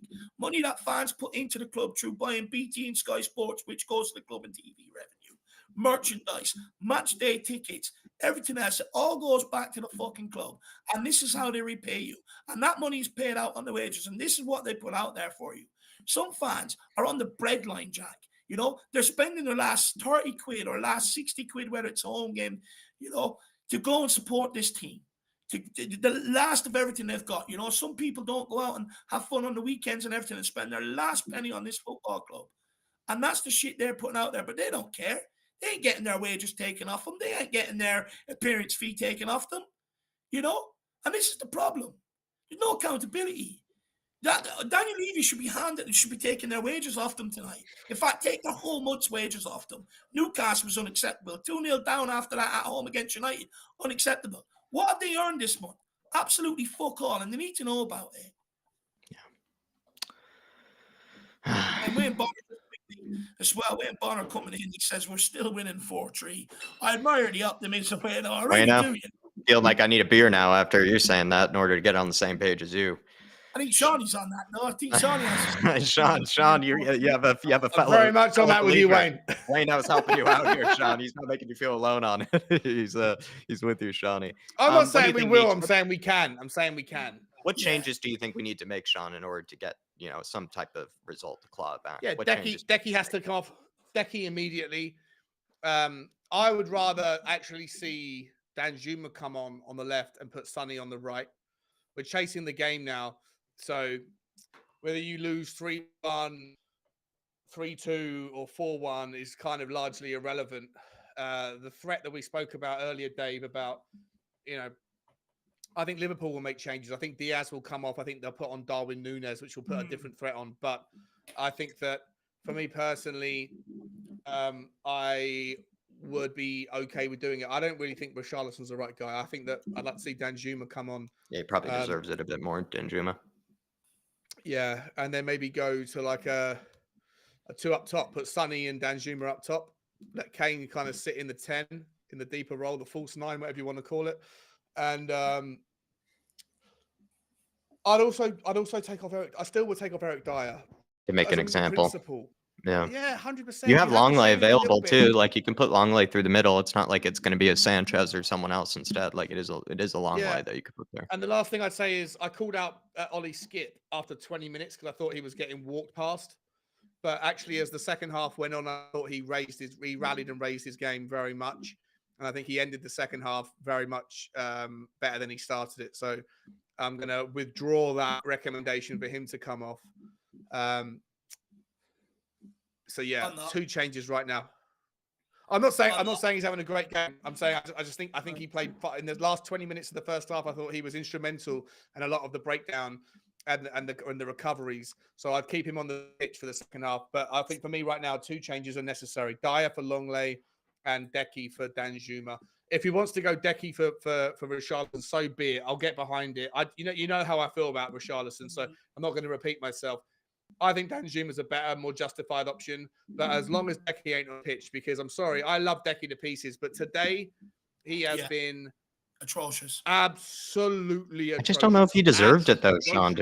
I think he deserved to probably be on the bench again because like he's been given a lot of chances. I feel like this season, more chances than Danjuma, Richarlison, Hill, like etc. Right? Like he's kind of just been given that automatic spot, even after maybe some times when he's been a bit underwhelming, and it just feels a bit weird again to sort of give it to him. And I know, like you said, maybe Richarlison, you're not really fully with that choice, but I also just feel like he would have at least been probably running all over the pitch, knowing that he's a former Everton player.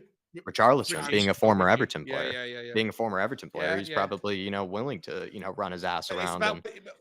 But that's one part of the problem, mate. One part of the problem is to run your ass around, and I think he might have been a better player to start with. But ultimately, we're now chasing the game and needs to find 2 goals. And maybe I was alluding to the meritocracy thing you bring up, sometimes, right? Where it's just kind of like maybe Kulu just didn't exactly deserve it. Like I think it's fine. Just be thrown. So Richarlison maybe should have had a better chance, or a better call to start. Yeah, or Danjuma. Well, Danjuma maybe not. Maybe he's an impact player. We don't know. We haven't seen enough of him. Maybe he's the sort of Ollie Solskjaer guy that comes on and picks a goal when you need it, kind of thing. So, but for me right now, Danjuma deserves to come on the pitch, or Richarlison. I don't care. Just Decky. You have to set fucking examples. Yeah. You have to draw lines in the sand. You do not get to deliver that shit show, mate, and stay on the pitch because you think that you're entitled to your position and that you guarantee yourself. But you're not Harry Kane. You are not Harry Kane. Eric Dyer, you are not that good, bro. And you're not that guy. It doesn't matter how bad you are. You get to start next week. No, Longlay's there. Bring Longley in. Eric Dyer should have been taken off in the 23rd minute to let him know that we're all paying attention, bro, and you don't deserve a new contract. That's why I would also take off Skip. And the reason why I say it is, right, because it's looking like many around the club are predicting this guy's going to be the future, right? He's in the leadership group. They're starting to give him game time and stuff like that. But he also needs to realize, I get the last maybe 15, 20 minutes, he was all right. But you got to set an example with him being the future of the club that it's too late to turn up. You've got to turn up from minute 1. And as a young kid like that, you've got to teach them these lessons. So then going forward, that's in the back of their mind. I've got to start today. I've got to start from minute 1, not 25 minutes in when the game's over and then start showing some stuff. I've got to do it now because he's going to be the guy that's going to be setting the standard and the tone for every other player coming in the future.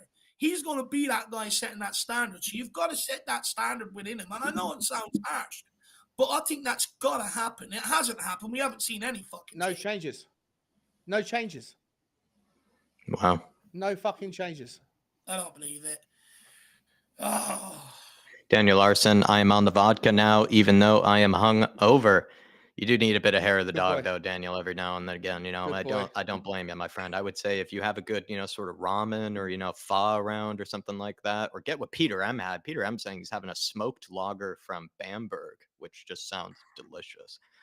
Dan Coy is saying, I don't really expect much lately from Spurs. I watch them to join in with you guys on the watch along. Come on, you Harris Army. Big yourself up, Dan. And like I said, I'm happy birthday to the kiddo as well. And he doesn't deserve this, my man. He doesn't deserve this. I'm sorry he has to be this way.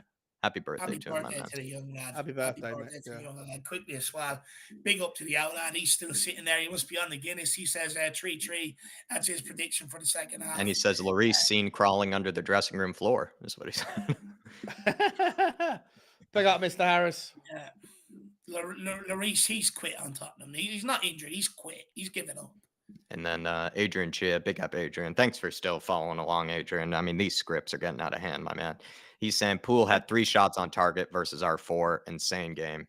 3 shots on target. All 3 go in. It's just, I think, especially the Man United game, Adrian, the way Bruno just went past Longley and Moonhead in the middle of the park there, if we're as open as a donor shop, or a kebab shop on a Friday night. Like we're just as open as a coffee shop on a Saturday morning. Like it's just, I don't know. What I would say to that just quickly is, the fact that they've scored 3. The fact that they've had 3 shots on target and scored, it's not a reflection of how good they're finishing it. the finishing is, Liverpool's finishing is. It's actually a reflection of how easy the chances we're giving up, more so than how. Well, Diaz is. I mean, first of all, one of them was a penalty, and then Diaz's finish inside the 6-yard box. Yeah, exactly. Yeah, of course, but it was still a good finish. But even the first goal was another tap in on the other side, and like this is what I mean. Yeah, that was horrendous defending. It's the clear-cut chances we're giving up, right? It's how easy the chances are, rather than Liverpool actually having expert finishing. Or it's even from positions of no danger at all, I think, Sean. And then all of a sudden you're like, how the fuck are they clean through there? Like, like from just one pass or one, like just maybe touch to the right. And you just see the whole defense just get undone, right? With like just one pass when you just don't expect it like it as well. Because you see 5-6 guys back there. How are they getting done by one pass, or how are they getting done by one little shift or whatever? That's when it's just concerning. You're giving them space. Sonny, get there, crowded. Get there, Sonny. Let's go, Ray. Let's go. Great, use Poro. Use them. Get rid of it, Harry. Oh, you're playing him into danger. It's a hospital pass almost. Moonhead. Oh, mate. Moonhead really loves this. He's got a turn there. We're doing the sucky. Harry, hold it up, man. Thing. Sir! Thank you, sir. Come on, Tottenham. Go and get a second and make a fucking game of this. Jamie, I believe, might be a Newcastle fan, says at least you have the best beer, lads. Neck oil is ace. It's all over the stadium. Stop. Oh. Yeah, Jamie. I mean, honestly, I want that smoked lager with Peter is having. I feel I just want to be knocked out and sent to sleep, to be honest. I'm sick of this. I'm sick of it. I'm sick of my weekend being ruined. And then it affects my mood going into the new week as well. I've just had enough. I can't take it. I cannot bear it, man. Come on, Tottenham. You're walking again. You are walking around again. Can we press? Can we pressure? That's what's annoying me more, Shawnee. That's what's annoying me is the fact they're just walking around as well. Fight, boys, fight. Go on, Pierre. Go on, fight there. Sir! No foul. Wow. Why Get up then, Pierre. Get up. You know you fell over. You know you just fell over. Get the fuck up. Waiting for a free kick that was never going to come. If this is a goal, that's on you, Pierre Højbjerg. Nearly a replica of their first goal inside the first half. I would have blamed Højbjerg for that whole thing. He lay on the fucking floor. Just get up and expecting a free kick that he knew was never going to come. Yeah. Well done, Perry. Big up, Zoe. I'm not sure if I saw you that earlier. Just good to see you, Zoe. Good to see you in the house. I'm surprised so many people are still tuning in and haven't sacked the game off to bring the missus out or something. They're here for the hate. They're here for the venomous emotional support. It seems like they're just here to see which when the desk is going to break from Sean's or one of our desks is going to break. I got a proper crack here. Apparently, there's cracks in the ceiling downstairs from me banging. Ball in from Trent. Van Dijk wins it. Romero clears. Good clearance. Well done, Romero. Now, this is the time when the ball goes back there for everyone else to push out and get up. Look at us. Push out. Why are we all on top of each other? You've got no passing options. Force them and make them pump it back long and catch people offside. It's by design. If Harry Kane is doing that, then others should be triggered to do it too. Yes, come on. Turn, Sonny. Let's go. Turn. Oh, Sonny! You have Højbjerg. Why are you holding it up? Fucking hell. That's foul, too. Oh, he's going to give away a yellow card. Yeah, he's angry after that. Fucking foul the cunt. Excuse me. He didn't even foul him. Jesus Christ. He's so weak. You're going to get a yellow card now, bro. And you didn't even foul him, though. Yeah, he didn't even do anything. Foul him. That's an embarrassing yellow. That's an embarrassing yellow. Yeah, at least fucking clatter him, man. Too much of a pussy to even pull him over. At least fucking clatter him. At least fucking clatter him. Just go off the feet and shoulder him. Rugby tackle him to the ground. If you're pissed at yourself, at least he's pissed at himself. So at least just clatter him. Then. Oh my lord, how is that troll? If you're gonna take the yellow card, then at least stop the play, Sonny. Yeah. Like you are a proper weak. Like I wouldn't want him next to me in a pub if some guy started a fight. Yeah. I wouldn't expect him to jump in and help me. Yeah.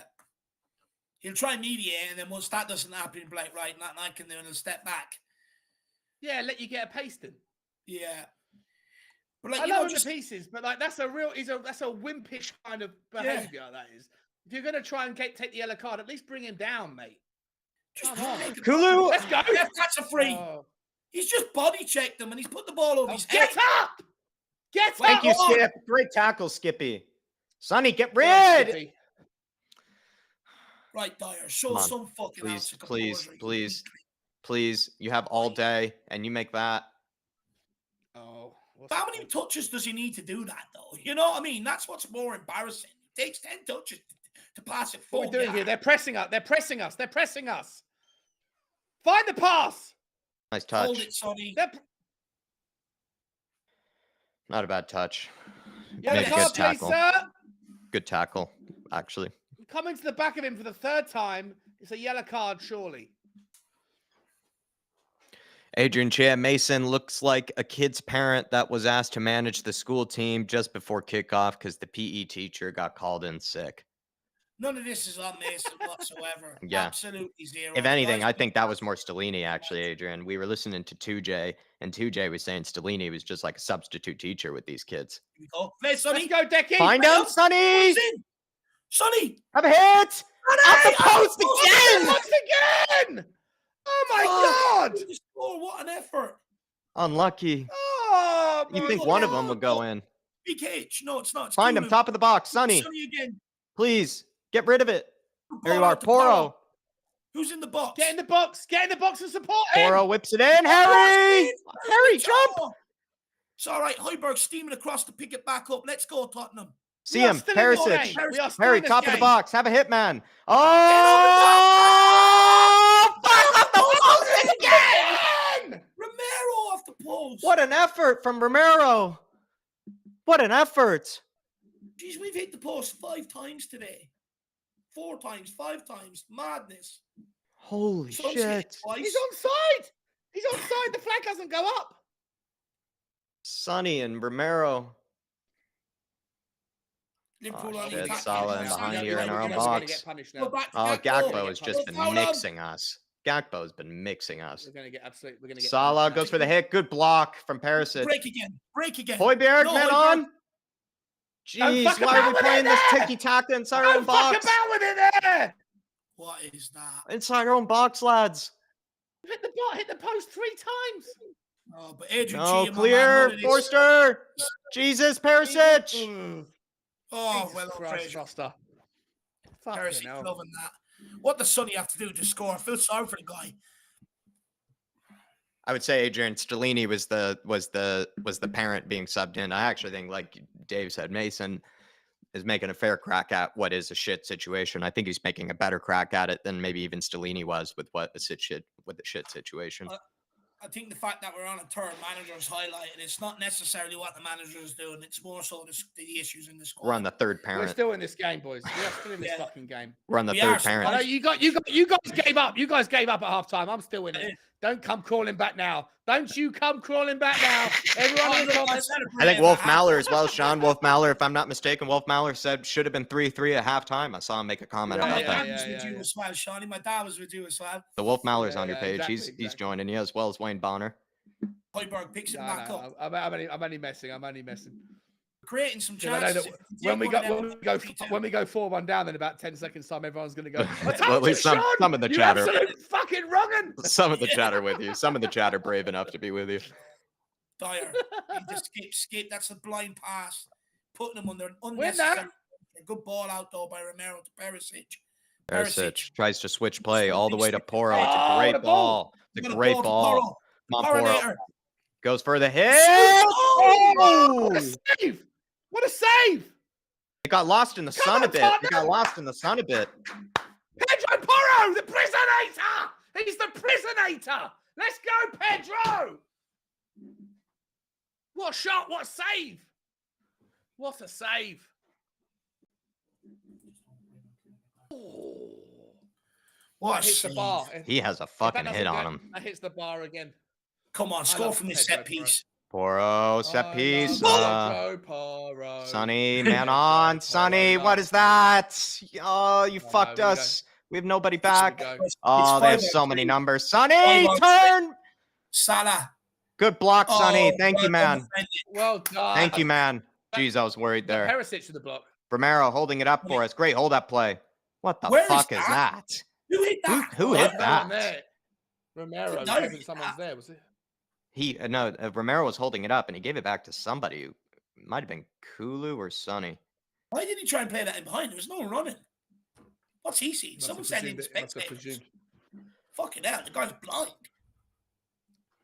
I'm going to start the I Love Pedro Porro song. I love Pedro Porro. Well, he needs to get a goal Porro for us, Sean, loves because I don't think he me. covered himself in glory in the first goal that we conceded. So he does need to get Yeah, us a goal I know, again. I know. But I But still love him. I Still, think he's- still forever, Pedro Prisoner 3,487. 3487, sir. 3487. I just fear not taking one of them chances is going to come back and bite us in the hole. We needed to take one of them.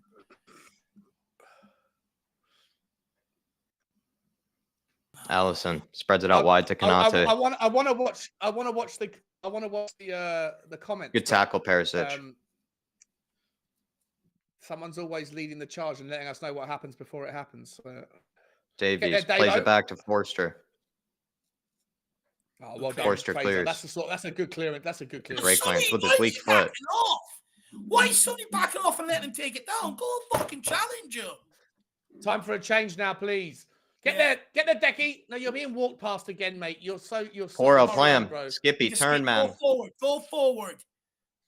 Into Sonny's Fall feet. into Sonny's offside. Oh, Skip had to play that sooner. Sonny wanted it Time sooner. for a substitution now, please, Ryan Mason. Oh Do no. it. Oh no. Salah's in behind here. Oh, Good no. touch. Near post, No. cleared away by Moonhead. Get out. Probably Get didn't out. need to be. Well done, Hyber. Good challenge. Too late. Too late. What's the hell? Oh my God. What's this guy You're rolling fine, around? mate. He never even touched you, you fucking cheating bastard. Someone give him a Oh, haircut. shut up, you teethy prick!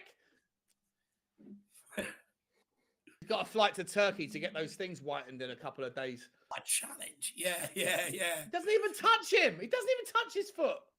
Oh, he does. He catches his. Fair enough. So what? Get up. Jesus Christ. Get up. Yeah, get up. They don't Get hurt up, as Harvey. much as they look, them, you know.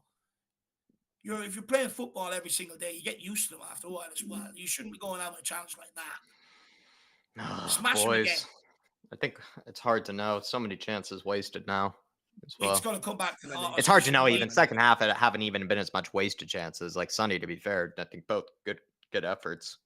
Like, I'll be honest. And then Romero's was a great effort. I think Tottenham have been the better team from the 23rd minute until now.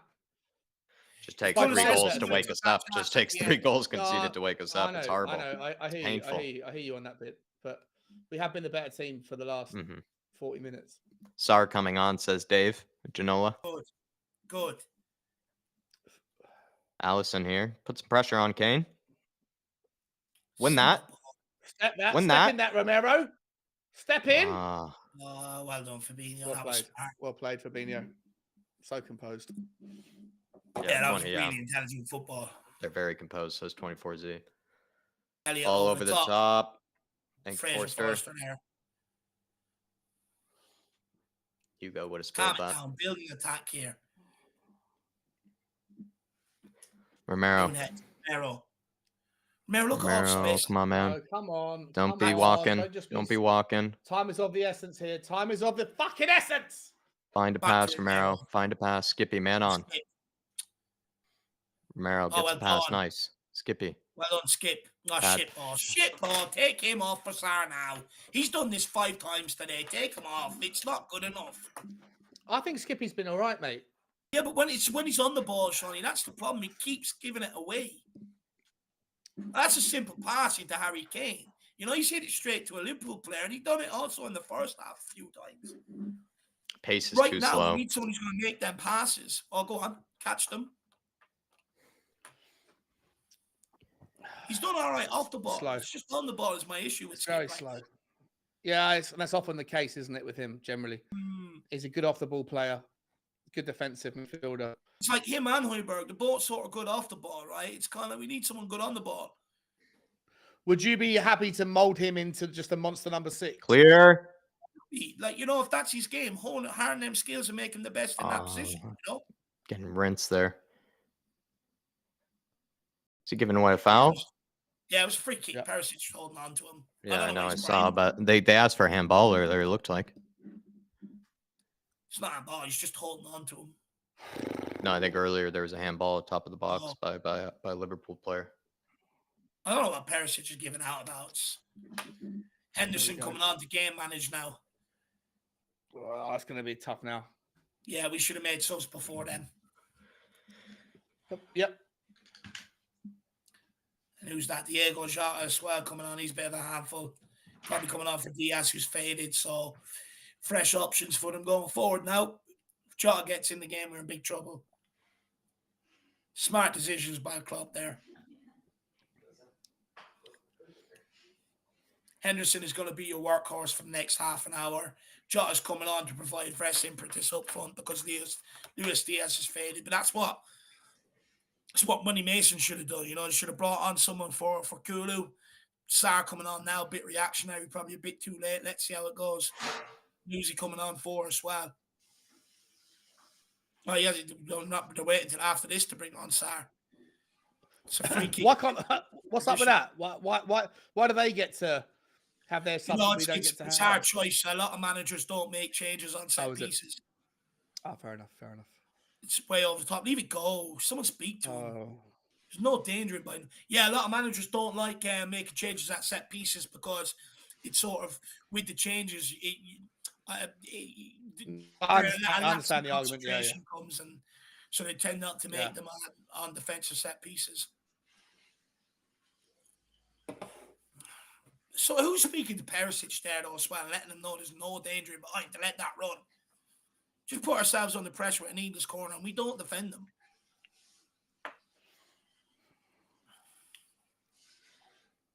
Come on, get on with the game. Handball. Now everyone push up. Go Kulu, go Kulu. Got to get him off the pitch. I don't understand why he's still on the fucking pitch. Like, Ryan Mason, be a brave manager, mate. Be proactive. We need to. He's done one thing. He put a good little through pass for Sonny that led to Sonny hitting the post at the start of the second half. That's it. Apart from that, he's been absolutely atrocious. And you've got two forwards on the bench, 25 minutes to go, and you're 2 goals deficit, and yet you don't make a change. Yeah. I don't understand it. I don't understand it. It's too easy like, to me. Why is Ben Davies? Get back! Get back! Davies, get fucking back, bro! Clear. Fucking off the top. Why can't Fraser Foster come and get that, by the way? Because they couldn't win the ball. Ben Davies just stood there like that. Jesus Christ. You know, you realize the danger. There should be 2 on.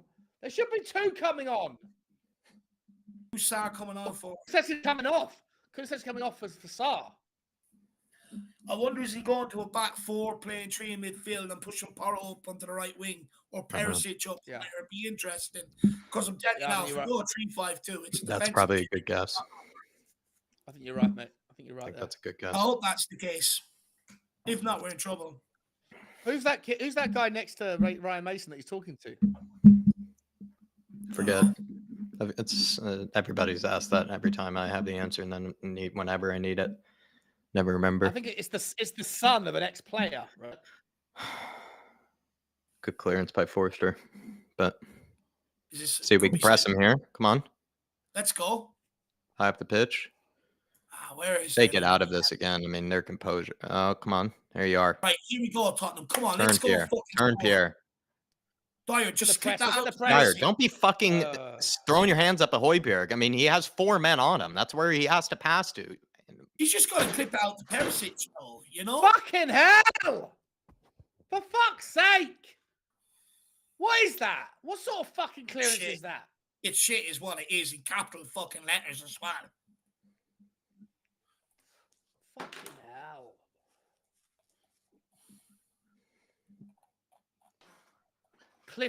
Cliff Jones's grandson, Derek Hutchinson, saying that's exactly right.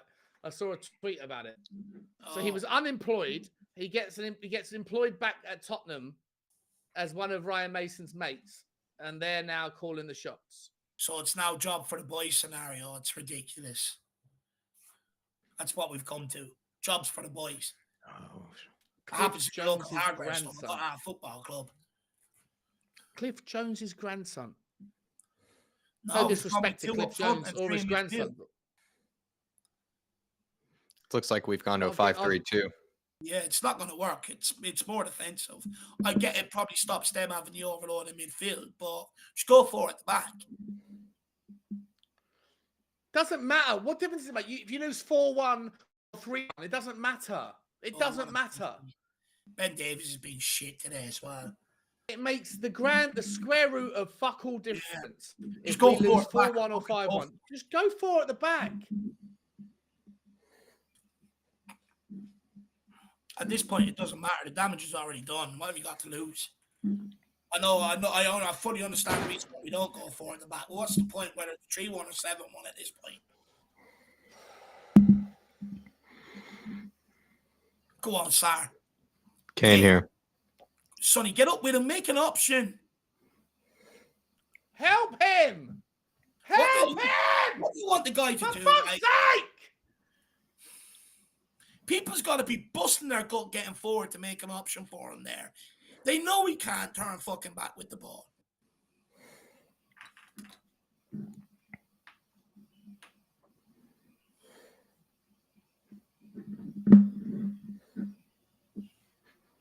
Please, if I see one more person standing around when we're 2 goals down, I'm going to scream. Liverpool looked more likely to score since this change. Oh, We're they're just standing there, They're like, rolling the clock down.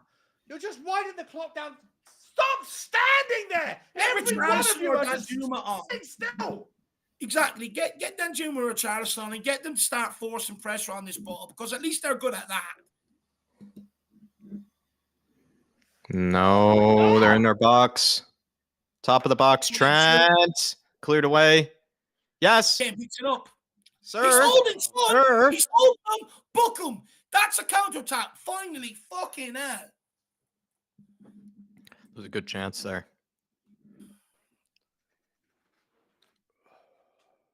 Kulisexy saying Liverpool are so aggressive getting the ball back from us, and yet we jog around. That's it. Like, but even like, there's no coordination in the press. One person goes, it should pop round them. You know, it's Liverpool. You look at them. One goes, the next guy goes. They already put pressure on the pass that we're about to make. Look at us. We stand there. We split. You know, it's stupid. Moonhead gives it away. Holy shit! I don't believe this guy. Oh, where is he passing it to? Nicely done, Romero. Over the top. It's not going to work. These over the top Fucking boys. useless. Can we Just get give it back. Richarlison Matt or Porro, Danjuma, sir. please? Why are we resorting to long ball? I mean, you got Virgil van Dijk and Kamara. They're going to clean it up all fucking day long.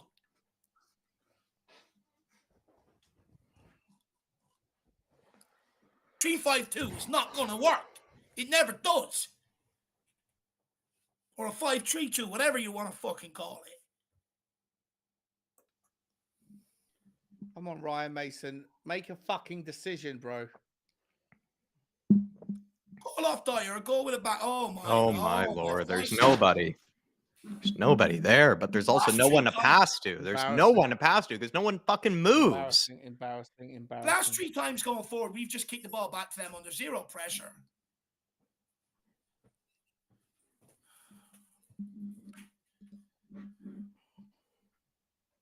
Make another change when he makes. You need another change. You need another forward on. You do need another forward on. Come on, mate. What are you waiting for? What are you actually waiting for? Like you're a professional fucking football coach, manager, whatever you are. What is it that you think is going to change right now with the system the way it is? What are you? What? I don't get it. I don't get it. Resorting to playing long ball, it ain't gonna work. Just getting done still through the middle there. It's embarrassing. Make it make sense. It's Curtis damage. Is it damage Jones. limitation? Is that what he cares Yeah, about? Is that what it feels that way, he's and doing that's it to go silly. like he thinks he's entitled to put his name in the hat for the job in the one of the top 5 or 6 Oh, teams back in- post. Thank you, Romero. Yeah, you're right. He's never fucking done it anywhere. Yeah, he says in an interview, I'm ready. I'm ready. So I'm putting my name forward. I'm putting my name forward for one of the top 6 jobs in Premier League football, English football, having never done it anywhere, which I think is absolutely ludicrous. The guy needs to go off and wants to be a manager, start off in Division 2, start off in Division 1, whatever. Do what you got to do. But is that what this is about? Is it he thinks that 3-1 is not an embarrassing defeat away at Liverpool? It's not going to do his credentials any harm. Whereas rather than going for the win and risking losing 5-1, Scooter that's React gonna put says the they're nail in the subbing coffin. more than we are and bringing on attackers. Go figure. Jurgen Klopp and Liverpool are making more substitutions and looking to affect the game more than what we have. It's like it costs us like to sub on these players. It's like we have like incremental fines or something for bringing them Which on. surprised So me we if you have got a to text be say, look, desperate don't to get make a anyone sub. else on. Don't get anyone else on. We We're are not paying them allergic to appearance fees. substitutions. We have developed a culture to be allergic to allow people to make an effort and make a change into the game. We are allergic to it. You're saving money on I appearance. genuinely think that Ryan Mason thinks he's got an actual legitimate chance of getting the job, and if he goes for it, and it ends up going losing 5-1, 6-1, then he thinks the nail's in the coffin of his chance. How do you pull out of that challenge? How do you pull out of that challenge, man? You're one of the biggest fucking heads on the pitch, and you pull out of that challenge. One of the biggest players on the pitch. He's a fucking unit. He's such a pussy. Ryan Mason's pissing me off now. But look, Shawnee, you know, I get it, right? But Ryan Mason shouldn't be the butt of our frustration. You know, he's sort of just been drafting here to try to put class. Bring it down, man. Yeah, but Dave. Nice, Sar. Okay, high up the pitch here. High up the pitch here, Sar. Out wide to Poro. Whip it in, Pedro. Every man back. Every man back. Oh, shit, cross from Pedro. We're not doing anything. We're not. In the last 20 minutes, the last 15, 20 minutes, we have done absolutely fuck all. And Ryan Mason has sat there and decided to go to a more defensive formation. And the two of them are sitting, look at them, like, oh, what should we do? What should we do? No, let's just keep it 3-1's not that embarrassing. 3-1's not that humiliating for a record. Stop. Yeah. The fact that Decky's still on the pitch is shambolic. The fact that Dyer's still on the pitch is embarrassing. He doesn't want to hook one of his mates off the pitch. Please turn, Skippy, turn. Let's go. Fucking man on, Skip. Why are you taking forever, bro? How's he not being hauled off? He is shit on the ball. He is useless. He's like Harry Winks on the ball. Moonhead over the top. Make a fucking change! For fuck's sake! Change something, you fucking idiot! The 3-5-2 is not working. Sorry, not Decky. Sorry, I said Decky. Sorry, that was my mistake. I didn't mean to say Decky. I've seen that. Stop lying. I forgot Decky was on. Sorry, my bad.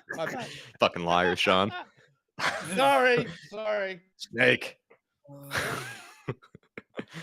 Just make it so. Just admit it's not working and just get another player up in the forward areas. Sorry, Decky's gone, but call off Skip and Dyer. They deserve to be taken off. It's like we're trying to save appearance fee money, for fuck's sake. Damage limitation.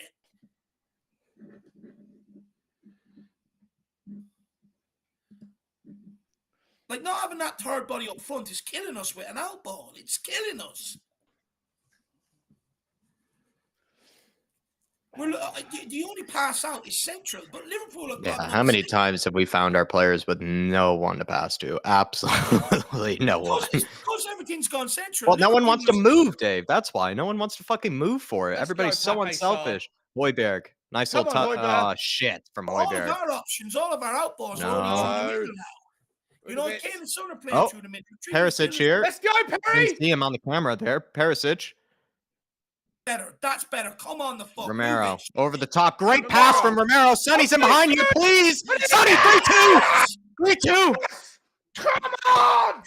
Come on, boys. Still 15. Still 15. Let's go. What a ball by Romero. What a Fucking gorgeous one from Romero there, making up for that atrocious defending in the first half. It's a gorgeous pass from Romero. You wish you could fucking see it from Moonhead every once in a while, but it's a good pass from Romero here. Look at this dime. No, he's not. No, he's not. Well on, Dave. Well on. Robertson's keeping him on. Dave, you're a liar. 24Z. You liar, Dave. Dave. You liar, Dave. If Decky's off, then Sonny's on. What a ball. Come on, Tottenham. Come on, Tottenham. What a gorgeous pass from Romero there. Clutch. 85 minutes. If this stays Wow. the same, get another Sonny's attack hit the on post pitch. 3 or 2 fucking times as well. I mean, please bury the next one, lads. Please. Yeah, come on. I feel a little bit sorry for those guys who walked out. The Tottenham fans who walked out after a 6-hour drive up. They to thought they were Tottenham, getting a from Tottenham refund. to Liverpool. They walked out after 15 minutes, and now they're probably on their Fair, they halfway down probably- the M1, going, "Oh shit, we missed a good game." They're probably like you, Sean. Come on, Tottenham. Oh, Let's go! what, Sonny? Cleared away by Allison. Hoiberg. Good header. Okay, get up. Hit him an elbow in the face. Well done. Let's go. Next one up. Awesome. With that, Skippy, great touch. Guys, Skippy, come on. Sir! Penalty! Sir! Sonny! Oh, I thought he was taken out there. Sir! Out wide. Look at him. Gorgeous. Yes, let's go, Paro. Well, good ball. Good ball. Let's go, Tottenham! Please. Let's It's go! me. What? Oh, Hoiberg! He's Hoiberg, why do you keep got throwing yourself to chance, the ground, look at man? Stop throwing yourself to the They're ground. looking for a penalty. They're looking Yeah, for a Skippy, penalty. better get that penalty. Ryan Mason, the gym teacher, he's going off here. They're all looking for it. Come on, Var. I think Skippy, I thought Skippy's was a pen. Nah. Not Oh, that the one. first Definitely not challenge. that. Yeah. Definitely not that. It looked like Skippy's earlier. What, like the Konate challenge was a pen. What a ball by Poro again. It's on the money. Oh, Hoiberg, you got to do better. Why are you throwing yourself to the floor, dude? Why are you throwing yourself to the floor? He's just He's been gotta be pushed. He has been shoved there, though, hasn't he? Great What touch was- from Here Skippy. we go. Here we go. Is this going on VAR, about VAR's written it off. He's got the ball. Nah, he's got the Got ball. the ball brilliantly. Nah, I don't think there's a penalty on any of them, to be fair. Hard to know. Let's go, Tottenham! Come on, boys! Come on, Richie. He's coming on. Come on, Richie! You owe us. You owe us. Do a us goal, right, Richie. Do us right, man. Another long ball. I told you the game's not done, boys. I take it fucking down, told you it's Dyer. not done. Hoiberg, great touch. Shit pass. Keep going, Perisic. Make him A go little long. bit harder, a little bit harder. Here we go. Put Here the we go. pressure Turn on. this over and let's go again. Win that. well Love done. that, Romero. Love that header. Love that And header. again. Why And again. are we Skip, always why you doing pulling that? out? Somebody. Ray! Sir! Sir! The yellow card on that little prick Diogo. William Kelly, by the way, Dave, a while ago said, "Hey, Davey, met your cousin Trevor yesterday." Lad, how did that? Oh, at the wedding, probably. You were at a wedding. My man, absolute legend. Big up, William. Trevor's a good guy. Bit of a psycho at times. It's good fun, but he's a great guy, Trevor. Is he a Harris? Yeah, he is. He's a Harris lad. He's just big Oh, Spurs wait, fan he's as got well. blood. He's got blood. Sorry, guys. Sorry. No, There's big blood up here. William Kelly. And I was actually going to ring you tomorrow, man, because I knew you were at a wedding. I was at a wedding. A red To meet card. up maybe in Dublin before you go. But just quickly, if anyone There might wants be a one red of card, these boys. beautiful Might be a pieces red of card. work that William Kelly is producing, the big Oh, live look at size that. photos, please get in contact with him. Even the Champions League one there, which we're not going to Gorgeous see. man, William. Can you make me a No. Conference League one of that, William, by the way? What is that? What is that, Dave? Show me again. William Kelly, life-size cock rolls. Dave. Whoa! That's a that's a- head. that's a That's red a card, I foot to the think. face. Sorry, Whoa! It's like a Ziyech. That's a red card offence, I think. What is that? Is it made out of plastic? What is it? I like that. MDMF and resin. Who did it? William Kelly. From Australia. Yeah. He's in Ireland that minute. Mate. Surely that's a red, right? Isn't that a red? Or at least a yellow. That's He's what I was definitely saying- gone that's to what I yellow, was saying right? 5 minutes. When you guys were talking about that, I was talking about this. Now I'm talking about that, and now you're talking about this. Oh, is he out cold? Yeah, he is. They're giving him the magic sniff stuff, are they? I know, they're trying to stop the blood. Should be a red card. Mason Can you hear talking to the Tottenham fourth fans? official. He's not happy. I think Tottenham have got a 3. I said this in the pump up. I got the score wrong. I said it was going to be 2-2, but I said Harry Kane would score. I said Sonny would score. I said Salah would score. Who did I say? I think I had Nunes would score, but I don't know who scored the second goal for Liverpool. God, Diaz. Richie has been standing there, I feel like, for 10 minutes. Yeah. Come on, get him on. If anyone's going to get the equaliser, it's him today. I can feel it. Oh, can you imagine the pigeons all around Liverpool tonight? Oh, if he scores and does a fucking pigeon celebration, I would fucking lose it. That would be amazing. The pigeon population in Liverpool is almost as bad as London. So fucking pidge on, bro. Pidge on. What's Perisic doing talking to Klopp? Fuck off. Elbow him. He's probably practicing his Deutsch. Oh, sure, yeah. got He a managed job. him at Dortmund, didn't he? Sonny, look at Sonny. He's telling everyone, come on. Sonny's pumped. Come on, Sonny. You have a second in you, buddy. I'm pumped. We're still involved in this. I like it, Sonny. Game, I'm liking boys. this, Sonny. I'm liking this, Yeah, Sonny. talking to people. This is what we want to see, I'm liking right? this. And fucking accountability from this guy, actually, Yeah, as well. done, Sonny. He's pumped. Come on. I mean, let's go. we're hard on Sonny, but even when he has shit games, like I don't know, like we're hard on him because we know he can do better always. But it's good to see something like that because we don't see that enough. We don't see that. Oh, look at the lump on his head. Ooh, that's a Did they not give a spurt. red though? Did they not give a red? No. They haven't. No. I mean, he better be walking on fucking tightrope then, Mr. Jota. I would say any challenge after that. Second Yeah, at yellow. least even get a yellow. He had to have He got a yellow. He got a yellow. I mean, He got a yellow. Come on, Richie. Come on. You owe us. If you're ever going to score your Come first on, goal, Rich. it's now. It's going to be now. Off for Skip. So who's Gone in back to the midfield? tree. Now we got back to the Richie. front. Someone's moved don't into want him to midfield. Who's in midfield with Højbjerg? No, we're going back to a 3-4-3 again, aren't we? Yeah. Who's in midfield with Højbjerg? Do you think Kane? And Sarr. Pape Sarr. Sarr. Oh yeah, sorry. Yeah, of course. Oh, liar. You liar. you forgot Sarr was on. Just that's hilarious. Here we go. Come on, Tottenham. That's Come on, Højbjerg, Salzburg. good touch. Oh, Salzburg, Man on. naughty. Oh, Salzburg. Oh, what's that? Come on to Sonny. Sonny. Crowded out. Kane. Kane beats tackle. Great No switch up from and then Kane. go What a forward. switch. Oh my God. Oh, Sarr! He's He's always throwing down. himself to the floor, Richie. He's always throwing himself to the floor. He's always throwing himself to the floor. Are they asking for? They're looking No, at it. he's giving Richarlison a yellow card. Oh, wait a minute. He's got all over him. I don't know if that's a dive. Oh, you look at him. He's all over him. That's a penalty. He's pulled him out from the ball. It's a penalty. He's pulled him away from the ball. I mean, that's not a dive. You either don't That's give not a it. dive. That's not a dive, though. That's not a dive. It's a penalty.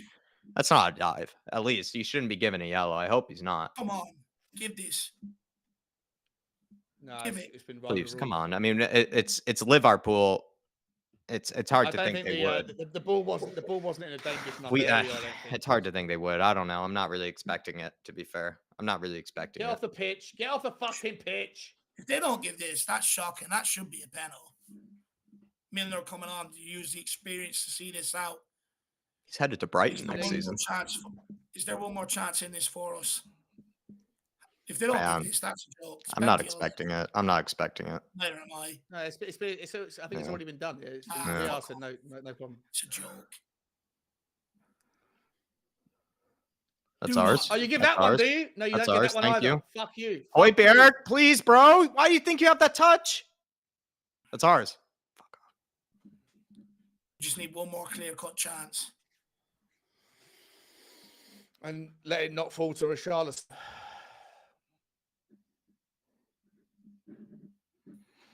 I give credit to Richie because it looked like the ball was overhit. So then again, like he made the most of it, trying to make it look, Fair point.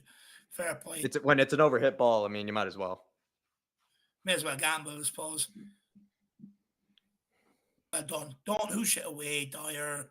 They've done all that good work to try and win it back. Show some composure. Jesus. No one's Christ. there. Jesus, Perisic, man. No one's even That's there, it, bro. Perisic. Keep going. At least you're fucking sprinting after it. Someone help him Someone out. the other side. Someone help him out. Come on, Pedro.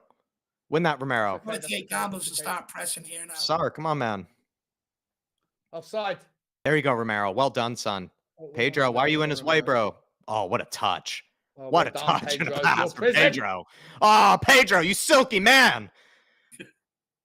Harry, out to Richie. Come on, Rich. Into Sonny. Shitball to Sonny. We still have it, though. Papa Matsar, get out wide to Porro. He's putting three. Get in the box, Rich. Romero, Kane. now's not the time. Højbjerg. Pape Sarr, make a fucking move a little bit more forward, please, bro. Davies. Do not cross it. Get it They've out. got, Porro. look at they got everyone behind the ball. We've only sir. got half our team there. Hey, get on with it, Tottenham. Come on. Got to keep this ball in this half and the pressure on. The last prediction that I made in the pump up was a late penalty. Hope you're right. Late one, 90th minute. Come on, Eric Dyer. Win us one back, bro. The camera's on you for a reason. Oh, he's The going to ball's miss going to the get sitter. magnetically. It's going to come and hit you, mate. It's going to hit you on your fucking big fat moon head. Perisic, Sonny. Go on, Richie. Nicely done, Rich. that's Not a not- foul, not a how can you foul. do that? Nicely done, Rich. Hold on. Don't think about with it. Get it out to him. Porro. Gets deflected. Oh, no. In behind. Capture your keeper. Well done, Wow. Fraser. Well done, Fraser. Wow. If that was Hugo. Cross As if Hugo If could ever that do was that. Hugo, holy shit. If that was Hugo, that would have been a goal for them. That is Time. unbelievable. I've never seen Hugo Come do on, that. I need to Tom. wipe my eyes. I've never seen Hugo do that in my fucking life. We just need to get it out to Pedro Porro in a crossing position. He's put 2 on the money in from out there. Move up the pitch. Move. Well held up, Richie. Perisic. to Richie. Nice, Rich! Oh, let's go. Who's in the box? Get in there, fuck's I- sake! Why you putting the heavy touch, man? No need. No need. There's no one in the box. Where's Kane? He's got to get in there. No need. Couldn't cross it. There's no one in there. Good pass, Richie. Lucas Moore and Dan Juma. Looks like we're going for Whoa, it. throwing Probably a on bit plenty too of boys late. here. How many injury times do you reckon we got? Well, there should be about 4 or 5, right? There was That like a 2 minute where I minutes feel like for Richarlison, yeah, for Ah. Skippies, there was like at least 4 or 5. Skippy was 3 minutes at least, yeah. So it must Porro be off 6 or for 7 Moura. minutes here. Porro off for Moore, and who's coming off for Dan Juma? It's got to be one of Perisic. the defenders. Perisic. I think we're going 3-2-6. 5. No, Yeah, 3-2-5. 5, 6, Sorry. yeah. Yeah. It's all a little bit late though. Yeah. Could have done this in the 83rd minute.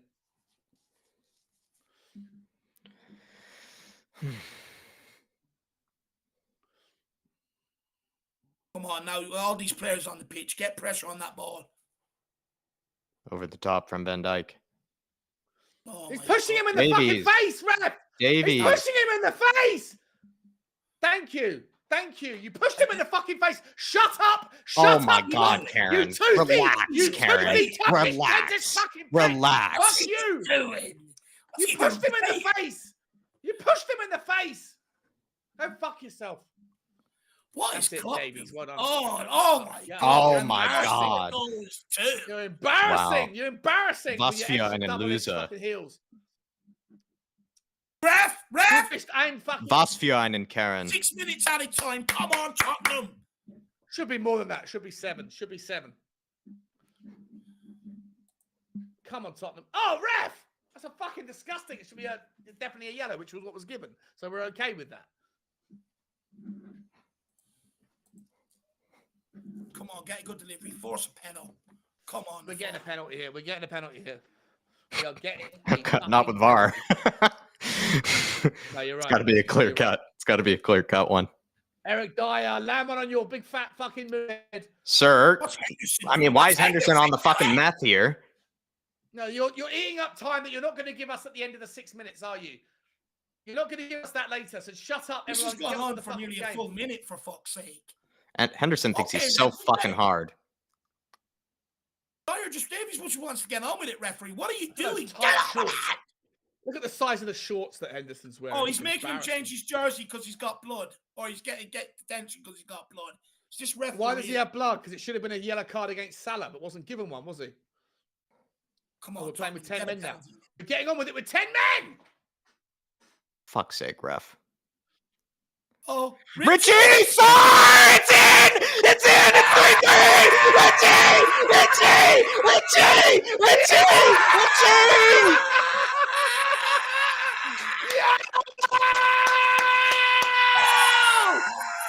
Holy shit! I told you I could fix it. I told you get him on the He's want to do it. Come on! He's telling me! That's what he's doing! He's saying, shut up, Sean! Come on!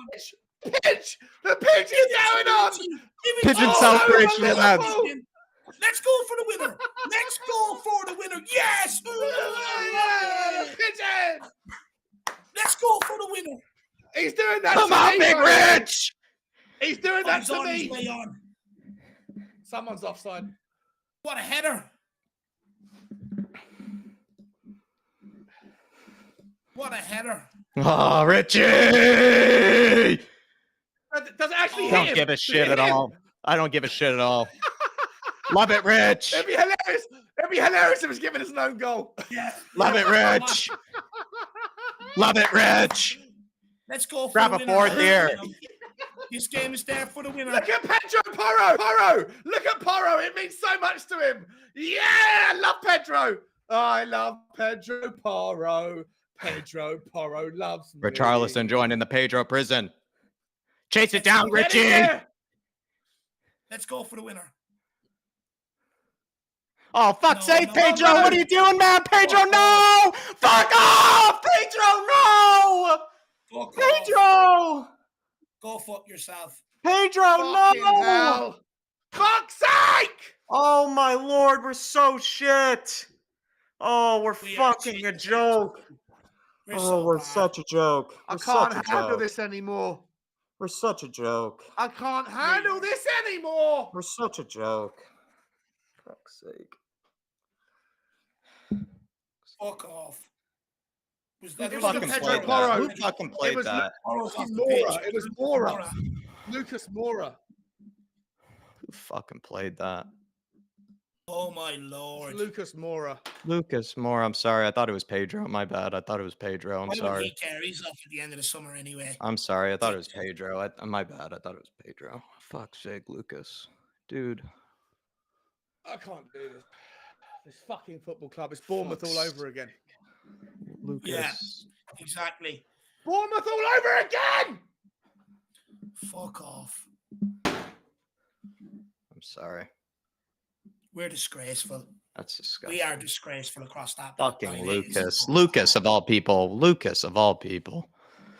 Fuck you, man. Like we've literally just got the equalizer. Adrian Chia was pumped, saying, talk about a script, lads. And now he said, sorry, lads, messed up the script there. My bad. Adrian, I I just mean, you can't can't account believe for it. these fucking clowns. You can't account for these fucking clowns. Can't account for these clowns, man. Oh, now he does that. Fuck me.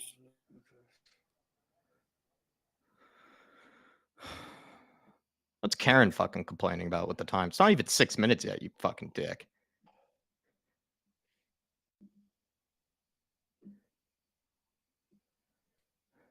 Hoiberg. Go on, fourth. Fuck's sake. Ref. Not giving it. This fucking football club. I can't believe it. Lucas is a Can't believe fucking it. clown. Every fucking year is the same at these fucking assholes. I hate Liverpool. I hate them more than any other it's the fucking right, football Sean. We club. always I just can't do this. stand them. We always undo hate ourselves Liverpool. against them. We always undo ourselves against them every fucking time. Sabotage yourself. The Every reality year is- it's the same. How many times? Every has it fucking been done? year. Always a It's the 90th same fucking against minute these winner with them every fucking year. arseholes. The reality is, though, you know, we've scored enough to win this. How many teams go to Anfield and put 3 by them, you know? We've been the masters of our own downfall today again. The defense is such. They're all losers. They're all a bunch of losers. They don't have a winning ball in their body. Probably going to be 5 now. Pathetic. All you gotta do is just fucking see it out, Lucas. Why are you chesting the fucking ball back? You fucking idiot. I've fucking had enough of this fucking football. I've had enough of it. I've had enough. Well, you do it to us every time. You hang on. You keep us involved. You let us have a glimmer of a hope of fucking happiness. Seconds after we scored. Seconds after we scored. That was seconds after we scored. Can't fucking stand this. I cannot stand this fucking embarrassing football club. It's just embarrassing, you know. Every single fuck off, Lucas. Don't bother, you know. Fuck off. Reality is, you're going at the end of the season, so you don't give a shit. Why is everyone else going around them holding his head up high? It's shit like this that needs to stop. Berate the fucker. In fact, don't let him on the team bus home. Just don't let him. Make him get the train. You know, it's a joke. Start having accountability. You can't equalize like that and go and concede straight away. We've done it against Bournemouth, you know. We got back into the game. We missed a sitter. They went up and scored. It's just shocking. Like, you know, the reality is, like I said a few minutes ago, how many teams go to Anfield and score 3 goals? You know, we've done our job going forward today, and we could have scored more. But the reality is, some stage you could have scored 7, mate. We could have fucking scored 7 goals. The reality is, you can't rely going to Anfield scoring 7. You got to learn to fucking keep them out. You know, we just made one mistake after another after another. None of their goals were good goals. We concede to anything that moves. They all came from our own mistakes. We concede to anything that moves. We concede to anything that moves. We could score 7 goals and it would still finish 7-6. We could score 7 goals, it would finish 7-6. It would finish 7-5. We are fucking bunch of weak spineless. Oh. If we didn't have the attack we have, we are a relegation. It's a relegation defense. It's a relegation defense. Can't take it any longer with this back line. I really can't. It's absolutely shambolic. Let's watch him fucking basketball. You say Lucas Moore is not a right back or a right wing, but it doesn't matter. You know, you just don't do what he just done. You just don't do. You don't need to be a defender or a fullback to know. Why did he hit? What was he doing? You know what it is? It's like Eric Dyer. Fuck off! I hate you, Klopp. I hate Liverpool. Fuck you. Fuck off. Fuck off. They were shit. We were shit. They were shit. I hate them so much.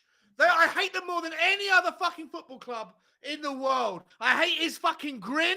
I hate the fact that he's gone to Turkey and spent 20 grand on teeth that are like piano keys. I hate him. I hate them. And I hate us that they do it to me every fucking season, lads. I can't fucking stand it. I can't stand it. We're a joke. I can't stand it. It's all the time. Like you said, Sean, you know, they sort of draw you back in, give you a glimmer of hope, just to fucking fuck you off again. I mean, I was celebrating that Richie goal, and now I look like a fucking idiot. We all look like idiots after that. Like, we all look like idiots. I mean, the guy even said, Al Ben says Liverpool's last goal is the definition of Spursy. I think that was one of the most Spursy things I've ever seen us ever do. That really was one of the most Spursy things I've ever seen us do. The way we even all celebrated it. Sean had the belief from the beginning that we were going to get back into it, got proven right, only for the Spursiness to show up for it at the very end.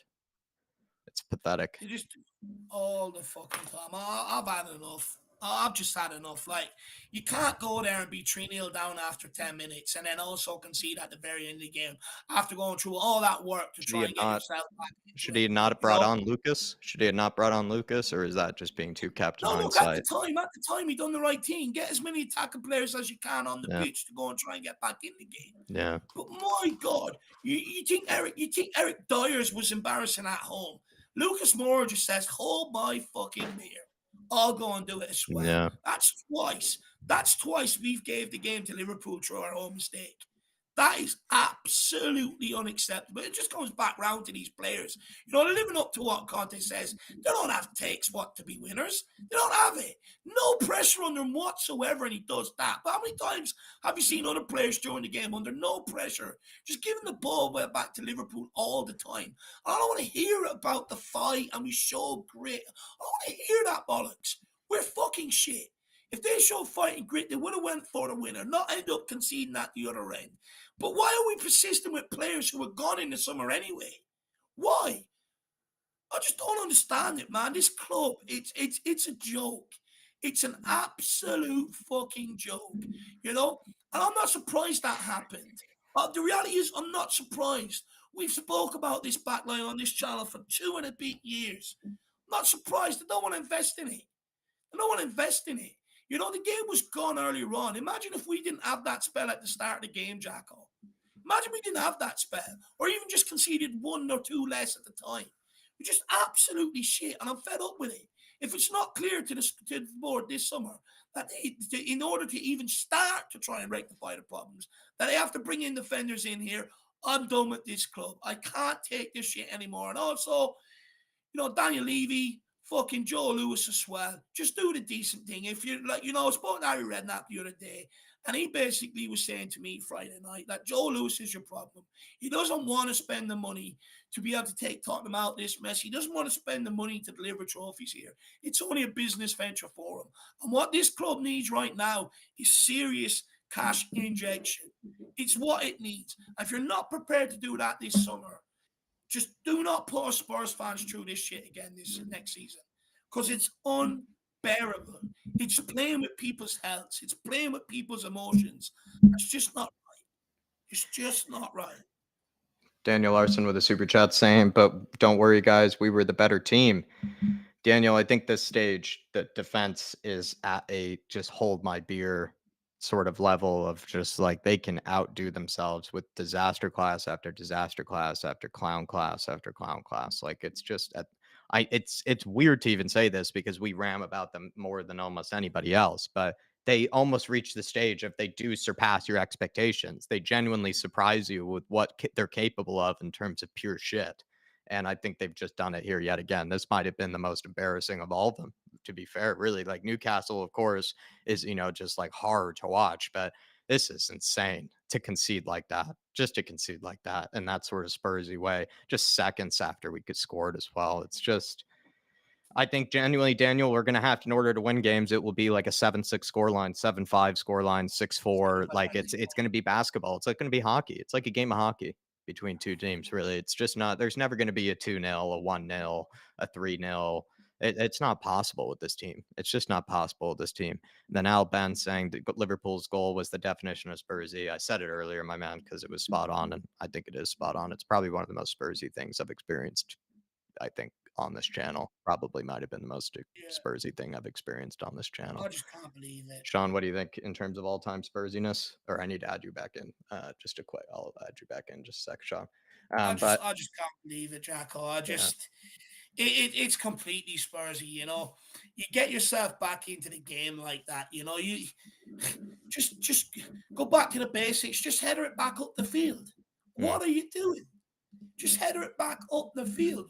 I just don't want it's like anytime there's a bit of pressure, it's like the decision making just goes. It's absolutely unbelievable how uncomposed we are, you know. And you know, it even reflects early on in the game, not just the goal at the end, but we made one mistake and we just went. We just went. Same as Newcastle, same as Man United. We just lose all composure, and then we compound on it and compound on it and compound on it. You know, and forward players. Honestly, if I was Kane, if I was Son, I'd be walking in and I'd be pinning people up on the pegs in that dressing room. I'm sorry, I just would be. I'd be going mad. It's like, what more do you want us to do, or especially in Kane's case, what more do you want us to do this season? We are scoring more than enough goals to be able to deliver points. What more do you want us to do? You know, it comes up. Right. Yeah. Well, like I was saying, mate, like I just feel like supporting Tottenham right now is like having a full-fledged addiction to gambling, the emotional roller coaster, going to Vegas and throwing money down on the dice, and I'm playing craps and everyone rooting for you, and when you hit the 7 and everyone's celebrating, and you feel like you're a champion, you're a king, and then the next you throw snake eyes, and it's game over. It's exhausting on an emotional level. to fight like we did. Like, I knew we were still in the game. Like, it was embarrassing going down 3-0 in 28 minutes or whatever it was. But after that, I thought we were the better team. I thought we were the better team the whole way. And for Richarlison to finally score in that environment. And listen, I give him a hard time, but I always want the best for him whilst he's playing for a Tottenham shirt. I'm so happy, so delighted. We deserved to be back in the game. We absolutely deserved it. And then for that to happen at the end, it's beyond heartbreaking. It's like soul destroying. Like, you can get over heartbreak. Like, if a bird that you're trying to chirps decides that she's not interested, or she uses you can get over that. But I don't know how you can get over this football club. You can't. Because you can't get over it, right? You're always going to be there, but the club at the moment is always going to it's always going to give you just enough to lure you back in, like the devil. It's always going to tempt you back in, like a temptress. And then just when you think there's something to be happy about, they go and do that. They go and let you down again. It was the same against Bournemouth. I don't know what else to say, mate. Like, I know. This club has broken me. This year, 2023. 2023, and we're only fucking 4 months into it. 2023 has been the most distressing, consistently disappointing and heartbreaking, soul-destroying period that I can remember being a Tottenham fan. And I go all the way back to 1992. Like, I knew what to expect in the 90s. I knew what to expect in the early stage of the noughties. And my expectations got a little bit stronger as we went along. But what we're seeing right now is just like, I'd almost prefer it if we were just back at mid-table and the expectations were different. But when you go 3-0 down and then you fight back to get back in the game and then you give it away like that, I'm devastated, mate. It shouldn't even matter because the season's done anyway. But it's just another example of how this club makes me feel. Like, it's Shawnee, just quickly, my computer's after crap and stuff, and it won't let me open up another team to be able to send Jack the link to get back in. Can you send them the link to be able to get back in, the one that he sent you earlier? Yeah. I don't know.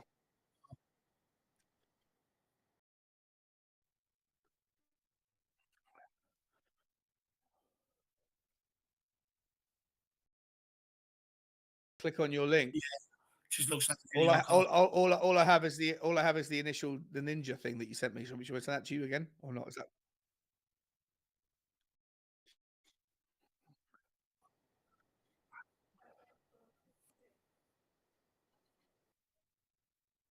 William Kelly with a super chat? He says it doesn't matter who comes into this club, it's going to amount to nothing. Sorry about the difficulties with the tech issues. We're all experiencing it right now, myself included.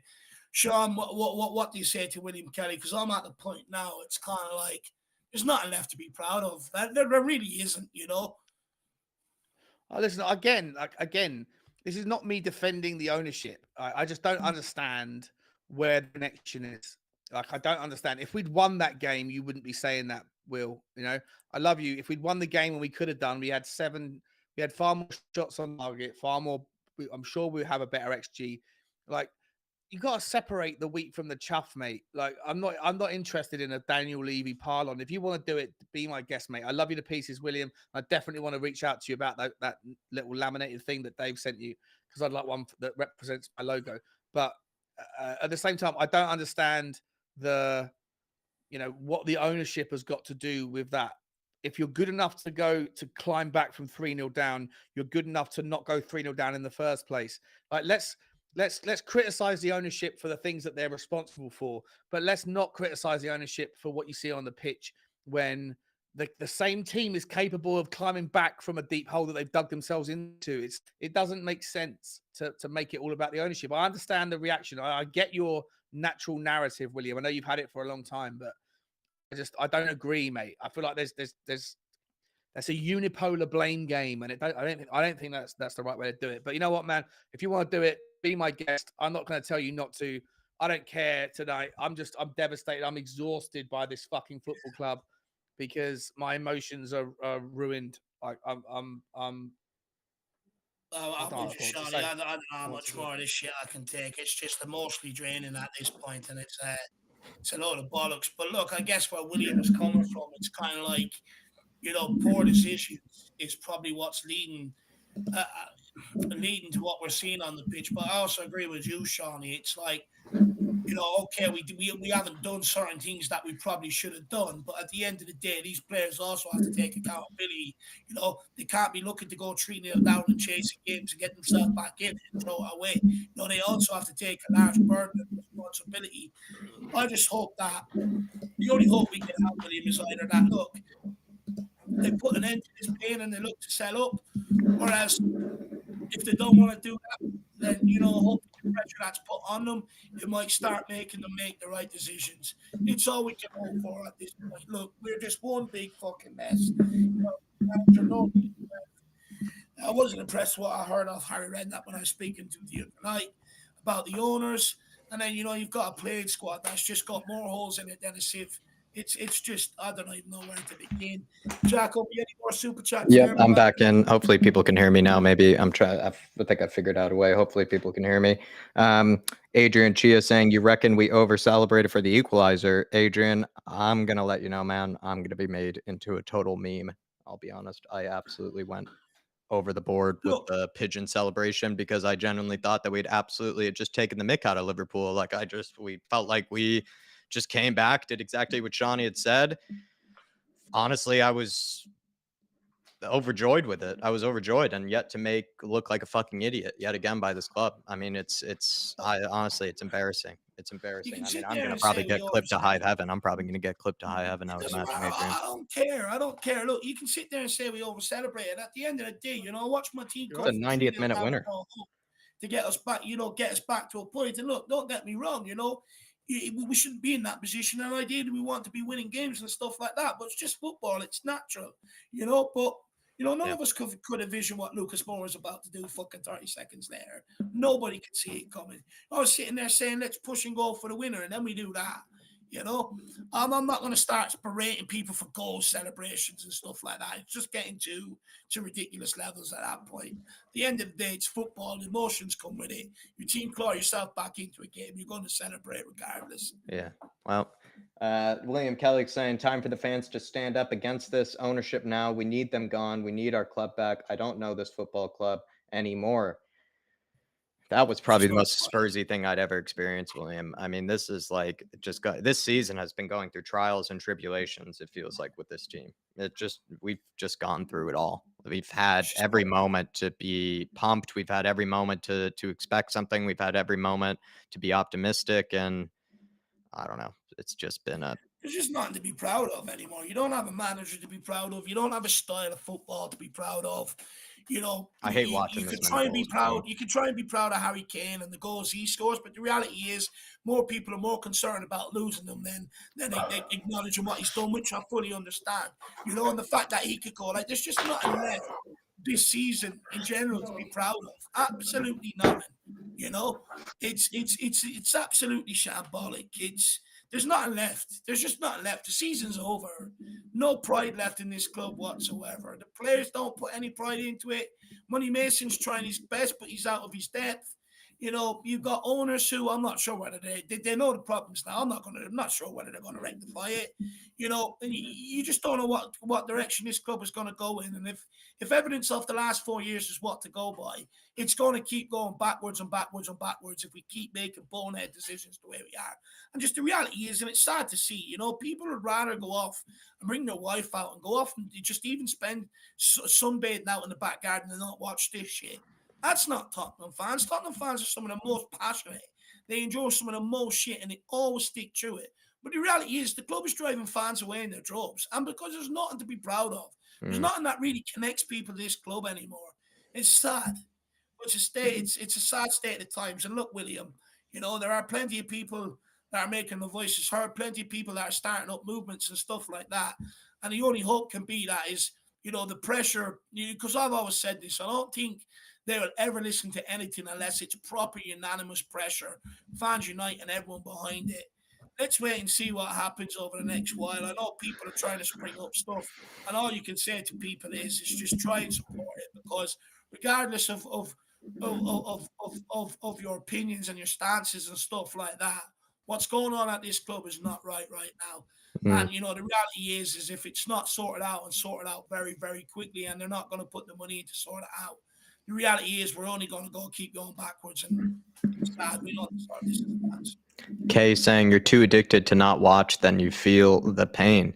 Yeah, I think we're just prisoned or chained to our football club at the end of the day. Kay, we're all passionate Spurs fans, and we're not really going anywhere anytime soon. I mean, I'm not really the guy that's just going to end up doing something else, watching something else. Like, even if there wasn't a watch along or anything like that, I still would be watching up the game. Call me stupid, call me a loser, call me a sucker. Probably all those might be right, in some shape or form. But that's where you are sometimes as a football fan, where you are sort of chained to your club. And it feels like you're chained to your club, where you don't feel like they deserve, your attention. They don't deserve, sort of your praise or anything at times. And I don't know, Kay, it's definitely been going through the pain. Like I said, I'm still thinking about it. That might have been the most Spursy thing I've ever encountered in my entire life, in this moment in time. Really was. That was beyond.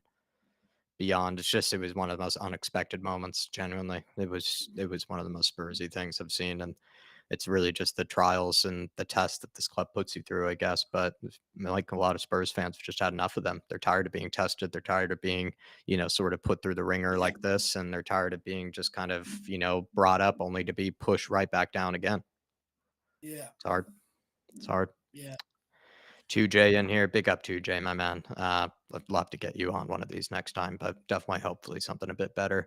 When Richie scored, he should have got the ball and ran back to the spot and not take his shirt off and do the prue or the pigeon celebration with Sonny. On a positive note, Mason is excellent with his tactical decisions mid-game. He makes substitutions, 2J. At one stage, like, he started to look like he was a bit like an Antonio, where he was a bit allergic to the substitutions, but eventually he made them, and they made the impact like we knew they would. I'm tired of that. That's been the case, though, this season, that there's probably been a lot of moments where we've had guys just sitting on the bench, just waiting to make an impact, waiting to do something differently. And yet we've had guys just continually just giving the ball away, making mistake after mistake, and just sort of not being taken off or hurled off for it. And I think it was good to see that Mason is proactive with his substitutions. I like to see that he's willing to throw the kitchen sink at it, too. I think that's a good thing to see as well. We're not throwing on Sanchez in the 90th minute. We're throwing on Richie or other players. But Jack, he's not been proactive, mate. He wasn't. I think proactive. he's more proactive. So, maybe in comparison to Conte and Stellini, Sean, much better. No, he waited until the 80. Well, he brought on Richie and the others soon, and he brought on Papa Matassar. As much as we didn't like the substitution, he did make more substitutions I've ever seen this season. Might be a low bar, if that's what you're alluding to. No, I'm sorry. I think the decision making of Ryan Mason was like. Was it a mistake to bring on Lucas and Danjuma, or too late? Well, yeah, it was too late to do it. Listen, obviously, it all is just dependence on the results, right? So when the result doesn't work out, when you lose 4-3, you then reflect. If they're drawing the game 3-3, then his decision making, with hindsight, looked okay. But ultimately, to me, he should have taken off Eric Dyer in the 15th minute. He should have taken off Decky in the 40 at halftime. Yeah. He should have put on Danjuma or Richarlison. I guess my bar is that low. No, I'm sorry. Listen, we almost got away with it, right? We almost got away with it. 3-3, and then maybe it doesn't look so bad. But when you shouldn't judge. This is the same thing when it comes to like people saying the manager wasn't. You wait to see how it works out before you decide whether he was or he wasn't. I'm saying in the moment. Yeah. In the moment, we were all calling for decisions that never made, the substitutions that were never made. We weren't happy with the starting 11 to some degree. So, I'm sorry, I'm not saying this because we lost the game. I'm saying this because we all thought it during the game, and we don't know what would have happened or could have happened. So don't give him credit for it. No, sorry. No, I'm with you. And to be honest, I think it's just my bar has been lowered. He was ridiculously reactive, and he waited far too long. I'd got no idea what he was doing, bringing a Lucas Moura on the pitch. I've got no idea. He didn't touch the ball, apart from that was the first touch he made. Yeah. The thing is, I do want to be cautious about not sort of, throwing too much on money, mates, because at the end of the day, we've been through a couple of managers now. The same shit has sort of continued in terms of the same sort of problems coming to the fore. And it's like, any manager that's trying to play a reaction game to the 11 that he's put out is already on a losing keel. But hang on, Dave. If he was aware of the fact that he just wants to be here to learn, to earn his, to take the opportunity, whatever, but he's put his name in the fucking hat. He said he thinks he's ready to take on the first team job. He hasn't done anything. He's done nothing. He hasn't done. Frank Lampard earned his stripes in the lower leagues. Came into the big leagues and screwed up. Steven Gerrard smashed it in Scotland. This kid thinks because he's had a couple of stints that he's willing to put his name in the hat. And we were saying in the 60th and 70th minute is the reason why we're 78 minutes into the game. We're 3-1 down, and the only decision you've made is to go to a 3-5-2.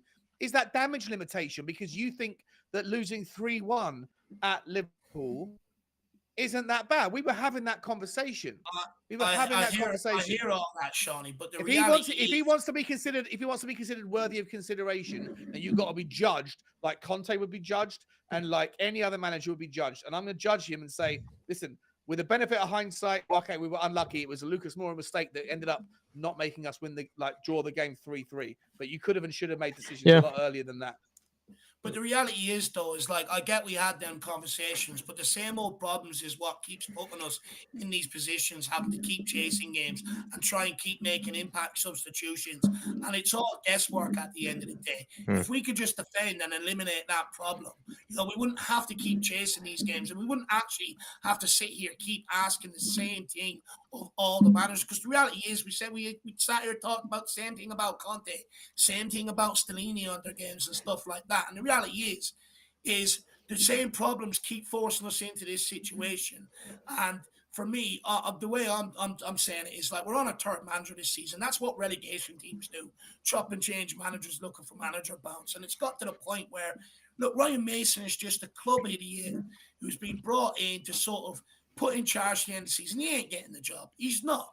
The guy is here to sort of just try and paper over the cracks and see it out to the end of the season. And that's the reality. And for me, I'm not going to sit here and question his decision-making and that, because that's not what lost us this game. It's not. The reality is the players that lost us this game. Although we may sit here and think the changes were too late, they got us back into the game. What lost us this game is the same problems that have been here before Money Mason. And that's why I'm not really going to sit here and put any blame on the That's a good point, Dave. I think that's a good point. I think Sean, though, was right for me not to give too much credit, though, for Mason's decision-making, too. And I think Sean is spot on about that I probably was sort of forgetting maybe the minutes in which he done it. And the Eric Dyer thing. I mean, that's a good point. The Eric Dyer accountability. We've all said the same. Yeah. I agree with the Eric Dyer thing. He should have been hauled off. Yeah. Early. William Kelly, or 2J also quickly said as well, Richarlison should have just picked up the ball, ran back to the spot, not taking his shirt off. I agree with that. And also, I think Richarlison after the game was caught swapping shirts with Fabinho. I just think I don't know why he's so this shit has to stop. I'm just getting it. As much as I defend Richie, it's just weird to continue to see that after we're losing games as well. Maybe if we got in the draw, maybe. But it's just strange after losing games like that as well. I just don't really like it. I don't like to see it. That's how I feel about it. 2J. Big up 2J. You're spot on. He should have grabbed the ball and just went straight. Although, look, I'll be honest, I got caught up in the moment. I wanted to see the pigeon celebration. I think Richarlison got caught up in the moment as well. It's his first Premier League goal. But looking back on it, in hindsight, you're correct. Should have just got the ball, went back and gone for the winner. Yeah. William Kelly will always support this club, but not this ownership. Davey, I met Trevor down in my local back in Carlo. Great guy. Oh, yeah. Look, Trevor's a good guy, sound guy. As well, very sound guy. He's my cousin. But look, I think it's getting to the point where many people are giving up on this football club. They are giving up on this ownership. You see it. It's happening. And look, it's true. It's true. No fault but their own at the end of the day. It's sort of a lot of their decisions have led to this point. It's just not good enough, William. It's not good enough. I'll be honest. I don't even know where to go from here. My head's just fried at this football club. I'm speechless. I can't believe what's just gone on. I mean, Robbie Lloyd called it during the week, and I hate agreeing with Arsenal fans, but it's so designated. We bottled things that much. They actually gave us a special word for it. Spursy. It's absolutely unbelievable. I've just had enough of it. I'll be honest, lad. This club is frying my fucking brain. Yeah, that is a good way to describe it. I do feel like I'm just getting.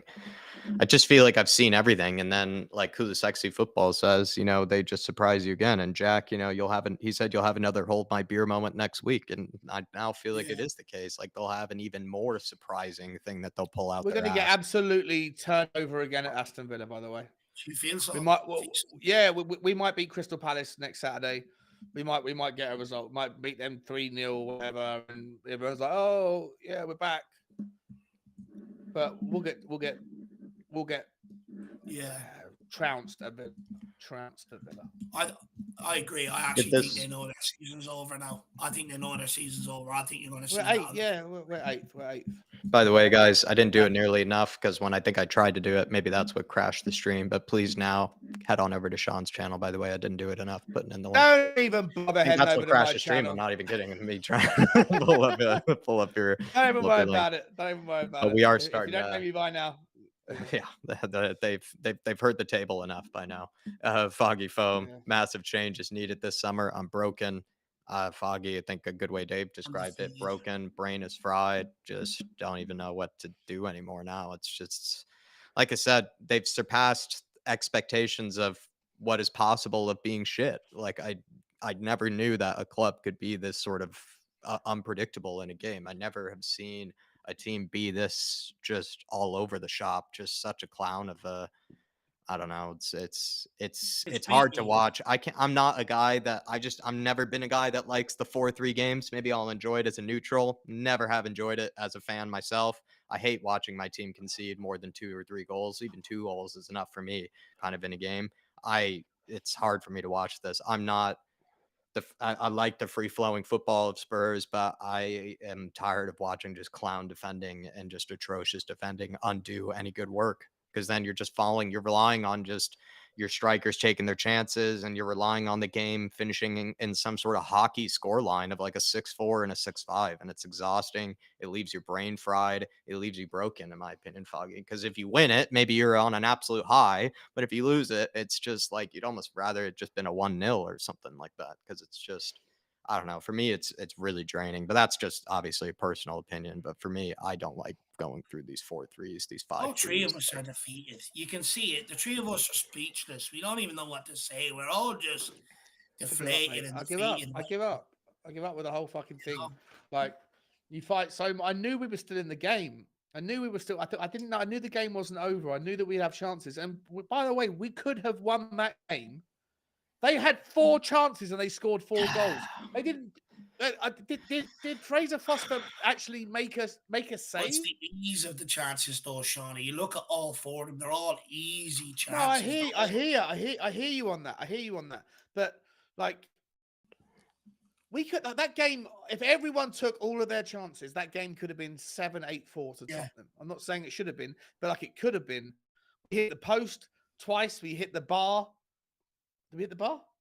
Yeah, we hit the post. I think we hit the woodwork twice, right? And there's one of them that hit the like. I don't know how to feel. Like I want to be like angry at Tottenham. I want to be am angry at Tottenham, but at the same time, I also want to feel hard done by. I want to look. I've got a picture here. Look at this. Look at this. I'm gonna hold it up to the camera. How is this? How is that not a red card? Can you see it? I don't know if you can see it. Yeah. There were penalty shouts, I guess. There were penalty shouts too. I mean, we also just missed glorious sitters. We missed some glorious sitters. Always the fucking same against a team I despise more than anybody else in the world of football. I hate Liverpool. I hate their fans. I've got so many Liverpool fans in my friends network, my circle of friends, and they are unbearable. I hate Klopp. I'd like him to be the manager of Tottenham. I would switch my hatred to love very quickly. But I hate everything about him. I hate his fist bumps he got at the end. I hate the fist bump thing. It drives me up the wall. I hate the way he lay on the floor in the fetal position, trying to make out he was hard done by. I hate everything about that fucking football club. And yet it happens to us every single time we play them.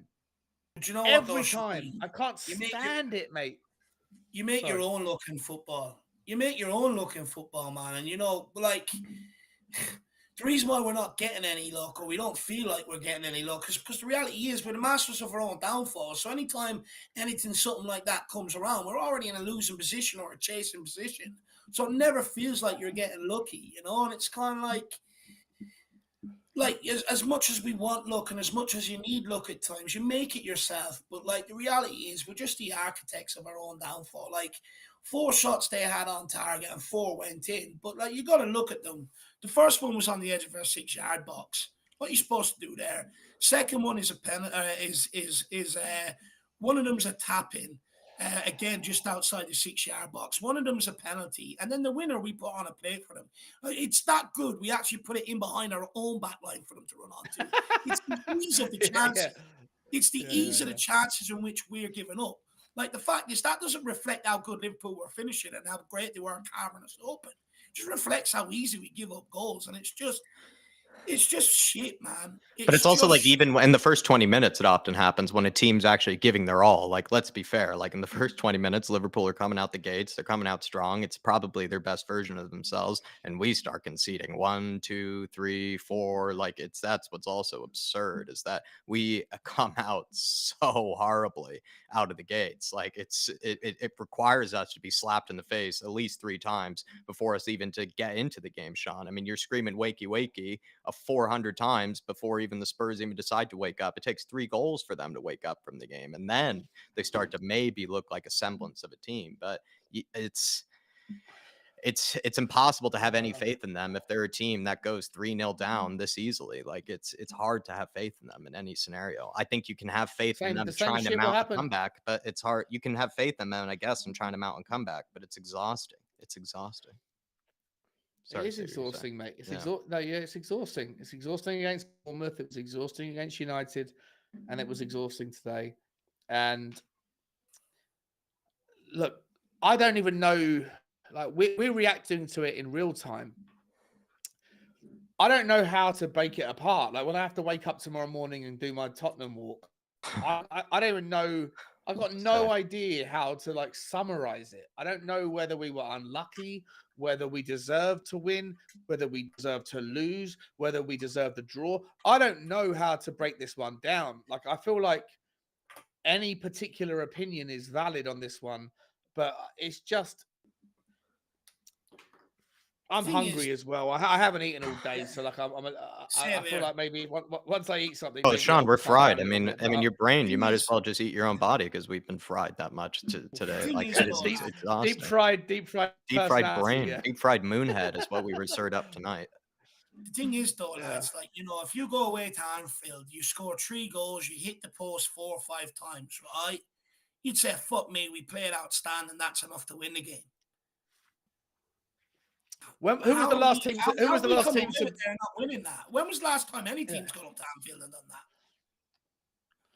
I don't know, but that's the problem, mate. Is that some people are going to represent this as a like I just seen Harry Kane and Ryan Mason talking on the telly, and I'm not listening to it, so I don't know what I'm going to say. But I guarantee, like, if you're someone that's invested, like if it's self-protectionism, like someone like Ryan Mason's probably going to represent the story in a way where it's, we were unlucky, we deserved more out of the game, at least the draw, probably should have won it, look at the stats, blah, blah, blah, blah, blah. But, ultimately, I think the way I feel right now is that I think the team was okay. I think individuals were the problem once again. But it's new individuals. In terms of Lucas Moura made a mistake. He's not usually the culprit, is he? Lucas Moura. Romero for the penalty, unnecessary. Dyer served up Dyer's stinker. Just the whole first half, the way we played in the first half, even if he isn't at fault for all the goals, it was all coming through his side anyway. It was all coming down the middle. 2 of the 3 goals started off down that left-hand side. He got roasted that game. Cover himself in glory. I think Romero started out really shit. I think he started out really bad, but he started to scrape in a better performance towards the end, especially towards the end. He looked more defensively competent, but it's also hard to like. It's too late, though. It's hard. Yeah, it's too late. And it's also just like they all seem out of sync with each other because they all like don't trust each other at all. Like Romero doesn't trust Dyer. Dyer doesn't seem to trust anybody. That's also it seems to be the issue as well, is that they all are just out of sync. Like, and it leads then all of them to look like idiots. It leads all of them to look stupid, even though we know the ones that need to go first, they still are out of sync with each other, which I think just causes it to look even more. It causes each one of them to look bad, I think, too, even though. The thing is, right, you can guarantee what Mason and Kane are saying. We were unlucky. Refereeing decisions went against us, and that, fair enough. Yeah, you're going to say that when you've just lost by a narrow margin 4-3. But the reality is, you're scoring 3 goals at Anfield and hitting the post 4 or 5 times. It should be enough to win the game.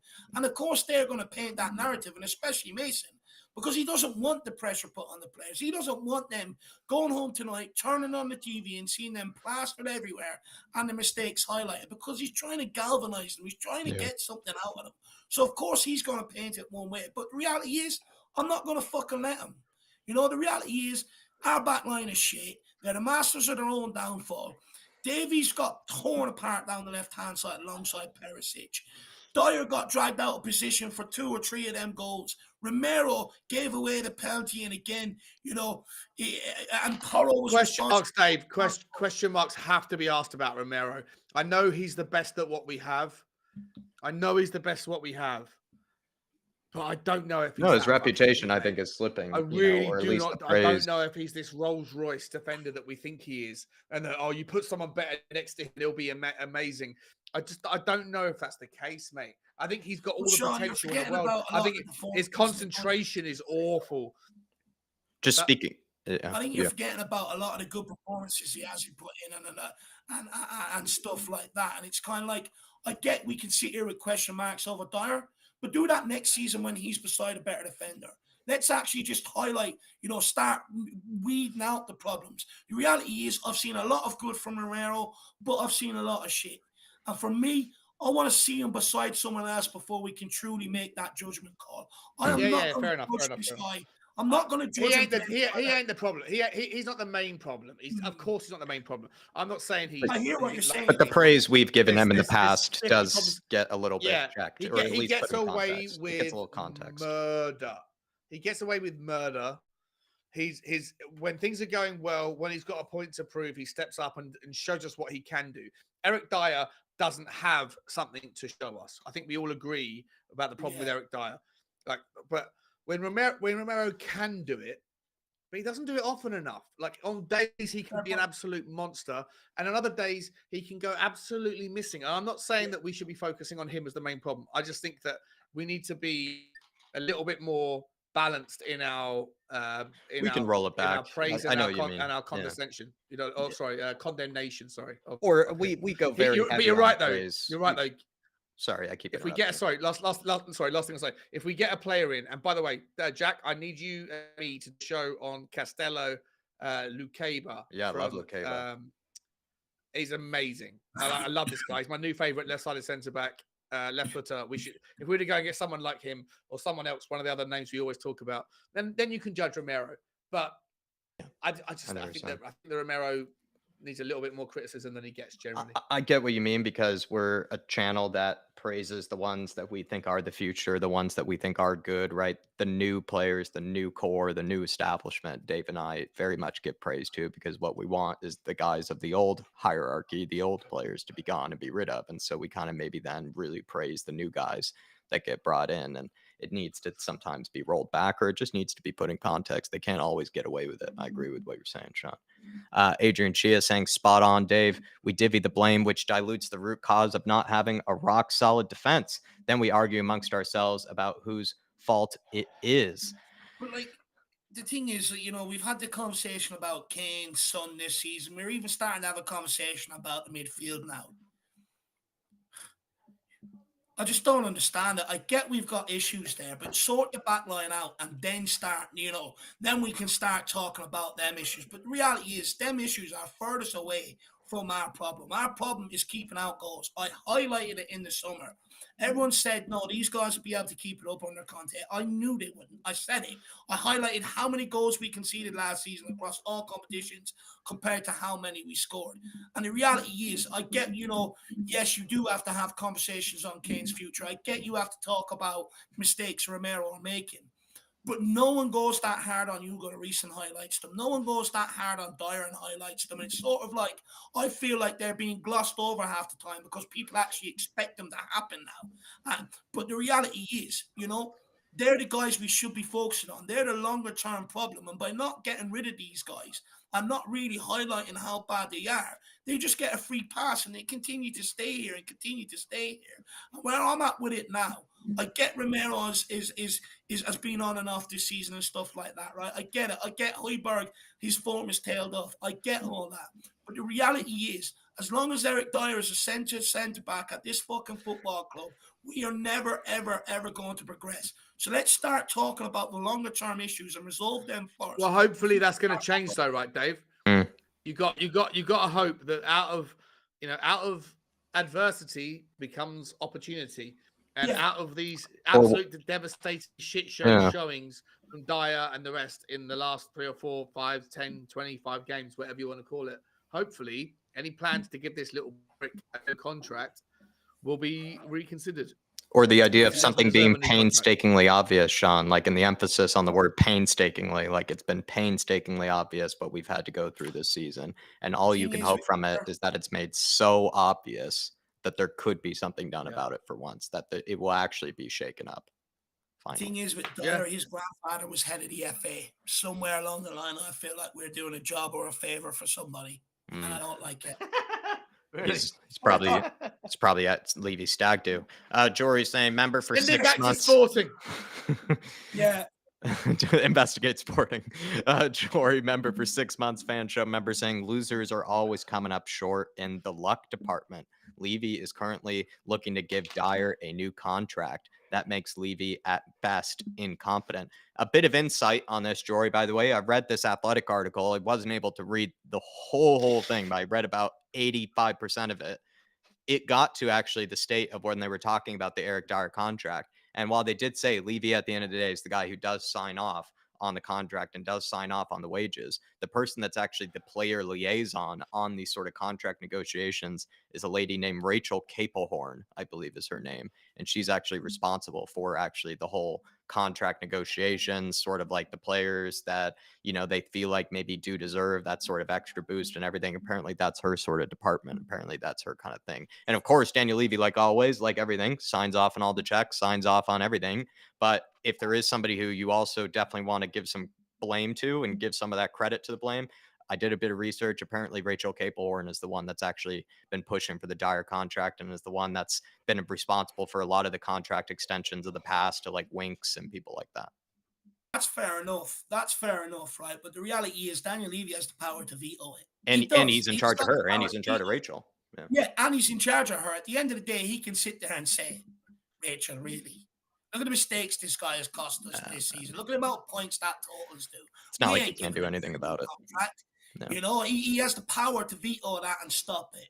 Whether he will or not, I don't think so. I think the fact that this is floating around in the media, I think they're hoping maybe we win 1 or 2 games back to back, and you'll see it announced on when teams are maybe slightly looking a bit better or the perception looks a bit better. For me, I even still hear arguments to this day that, look, give the guy a contract as a backup. The reality is there's no point because we're going to get suspensions. We're going to get injuries over the season. And there's a point where these guys will have to come in and play 4 or 5, 6 games on a row. And when they come in, they kill all momentum. And they have done longer than this season.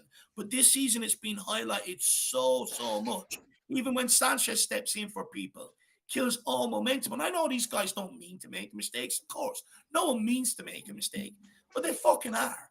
And we just got to accept they are not good enough for a top 6 Premier League club anymore. Maybe at one stage in their career you might have got away with it, but now they're not good enough. And they're not. Just stop this horse shitting around. Stop the bullshit. Stop the favors. Just start cancelling contracts. At the end of the day, we need to reset the culture around here. We need to start making people well aware that what they're doing, these players, when they come into the club, it's not good enough. We're in our second rebuild. We've done one under Steve Hitchin. And a lot of them players that have come in, there's 3 left at this football club. The rest are loaned out or out the door. You look at the signings that Paratici has made. Got rid of 9 Steve Hitchin signings, Paratici. He got rid of 9 of them. You look at some of the signings, Paratici has made. They've failed to come in and make the impact that many fans have been hoping for. Why does that keep happening? No. Because the players that have been here a longer time and the ones setting the culture, they're allowing these guys to come in and take the piss out of this football club, not train properly. And all that has a knock-on effect on the bloody football pitch. But not only that, you've got guys that have been here for 7, 8 years, being rolled out there week in, week out, costing this football club with no accountability. So basically, it also sends out to people that we might be in the market for.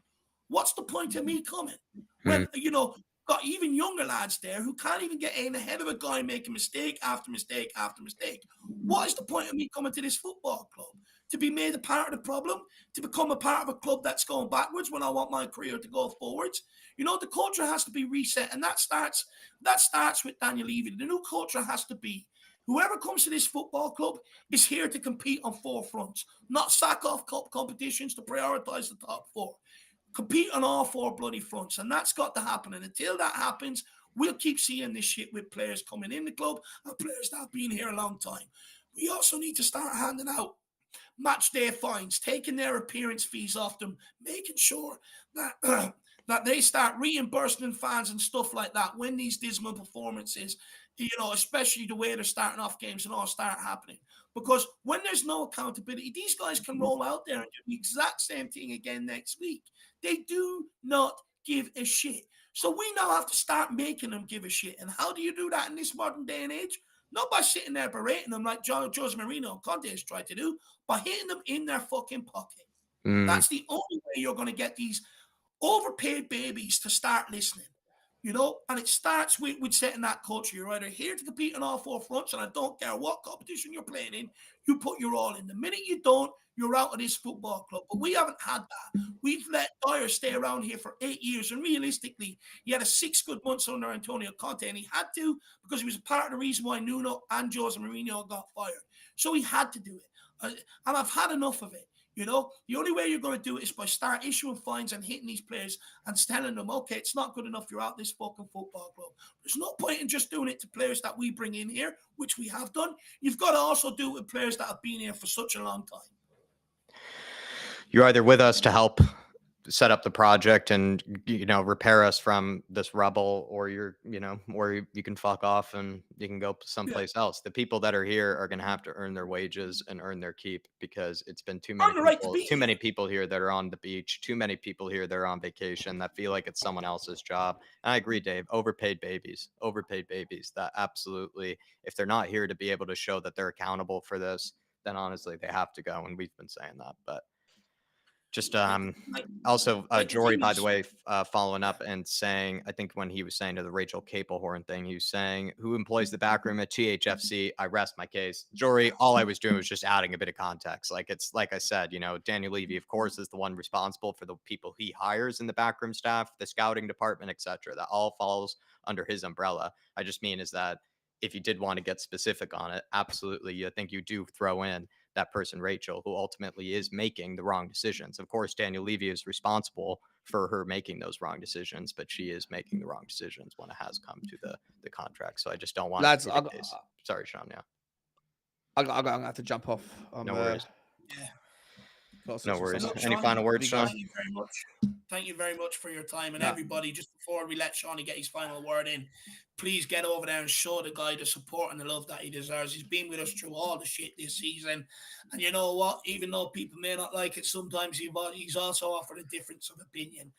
So get over there and smash that subscribe button. He's a credit to the community. But Shawnee, go on. Any final words, my man? No, I'm fed up. I'm fed up. Nothing more to say about Tottenham right now. I'm sick of every single part of that club. Best of luck on your walk tomorrow. In the comments. Yeah, I'm going to say about it. I'll figure that out tomorrow. Cheers, Jack. Cheers, Dave. Love you, boys. Love you. Everyone in the comments. Have a good Sunday night. Take care.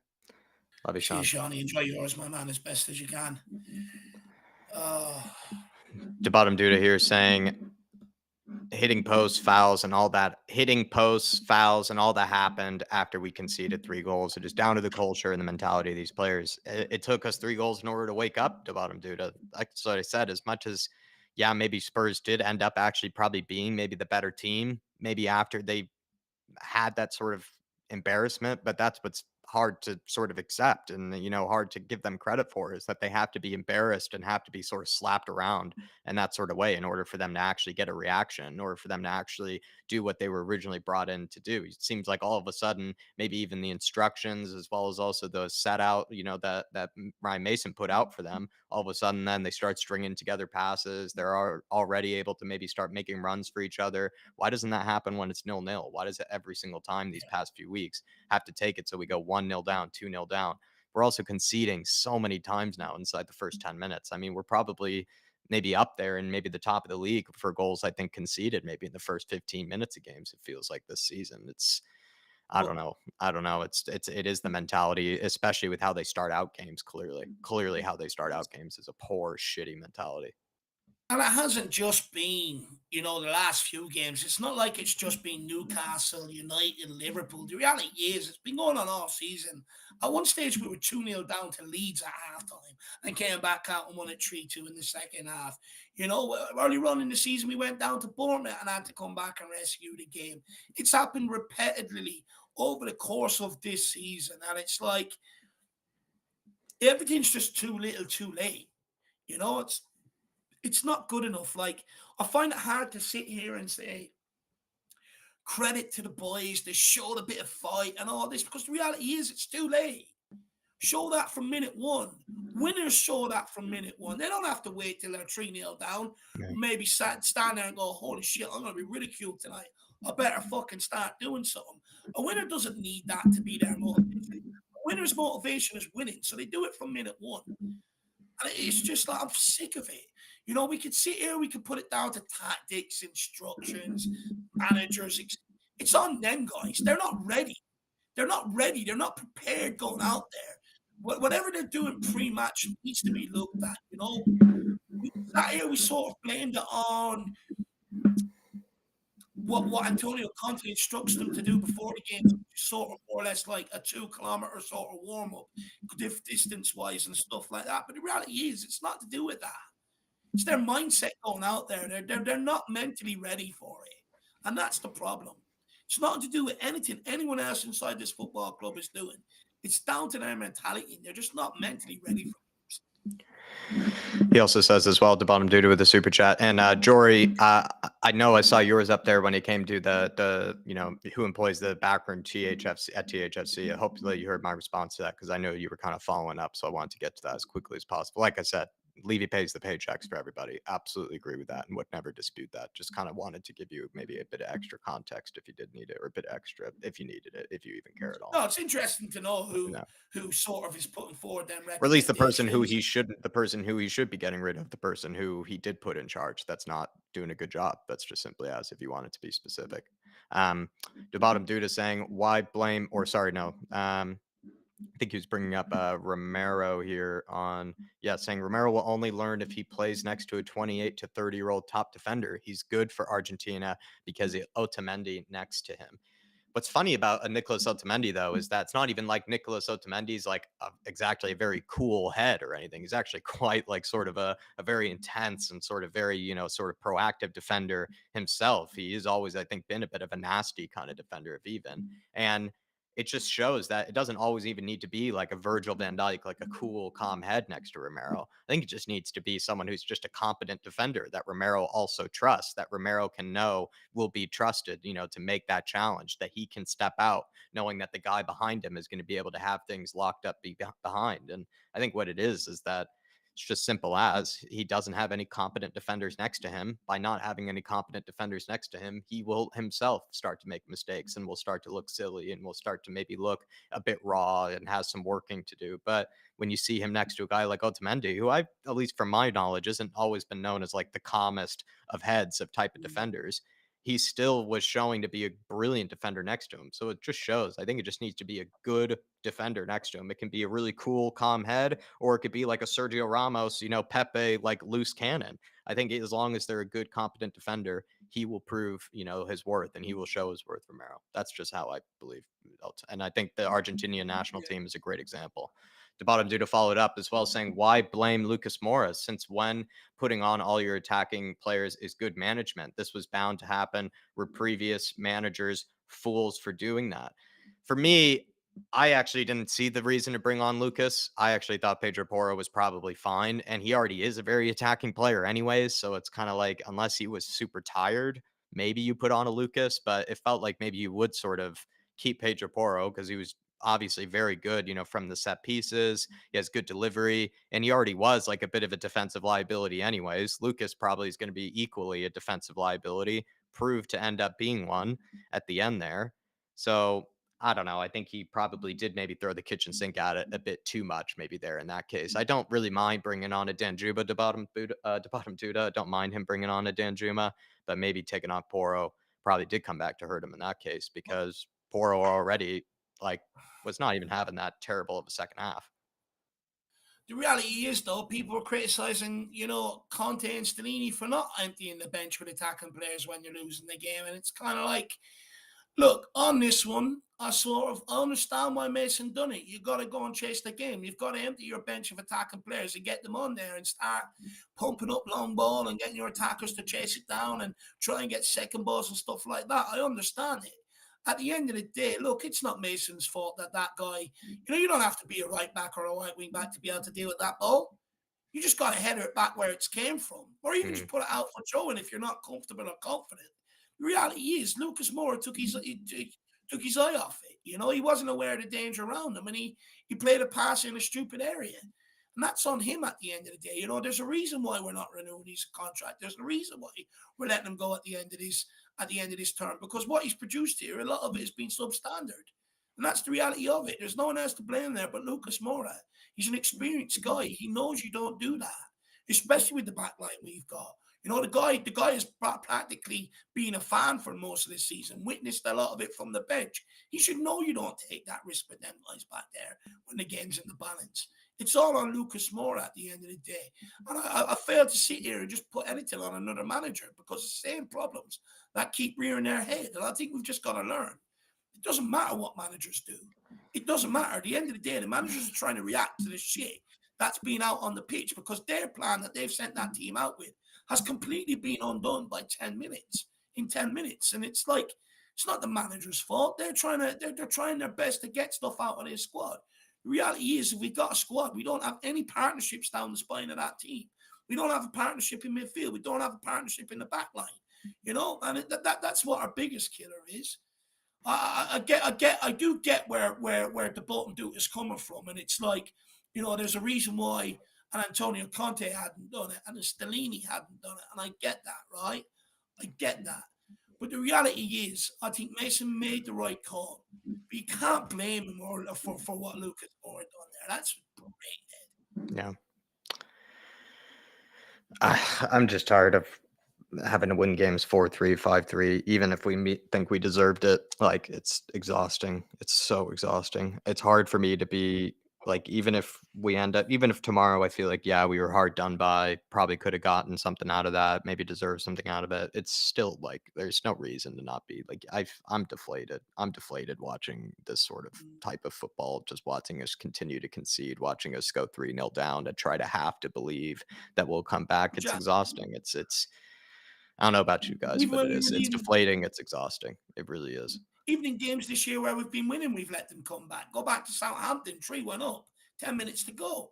It doesn't matter what we do. We're relying on scoring 4 or 5 goals every single week to win a football game, and it's not sustainable. And the answer isn't buy more attacking players, buy more creative players. That is not your answer.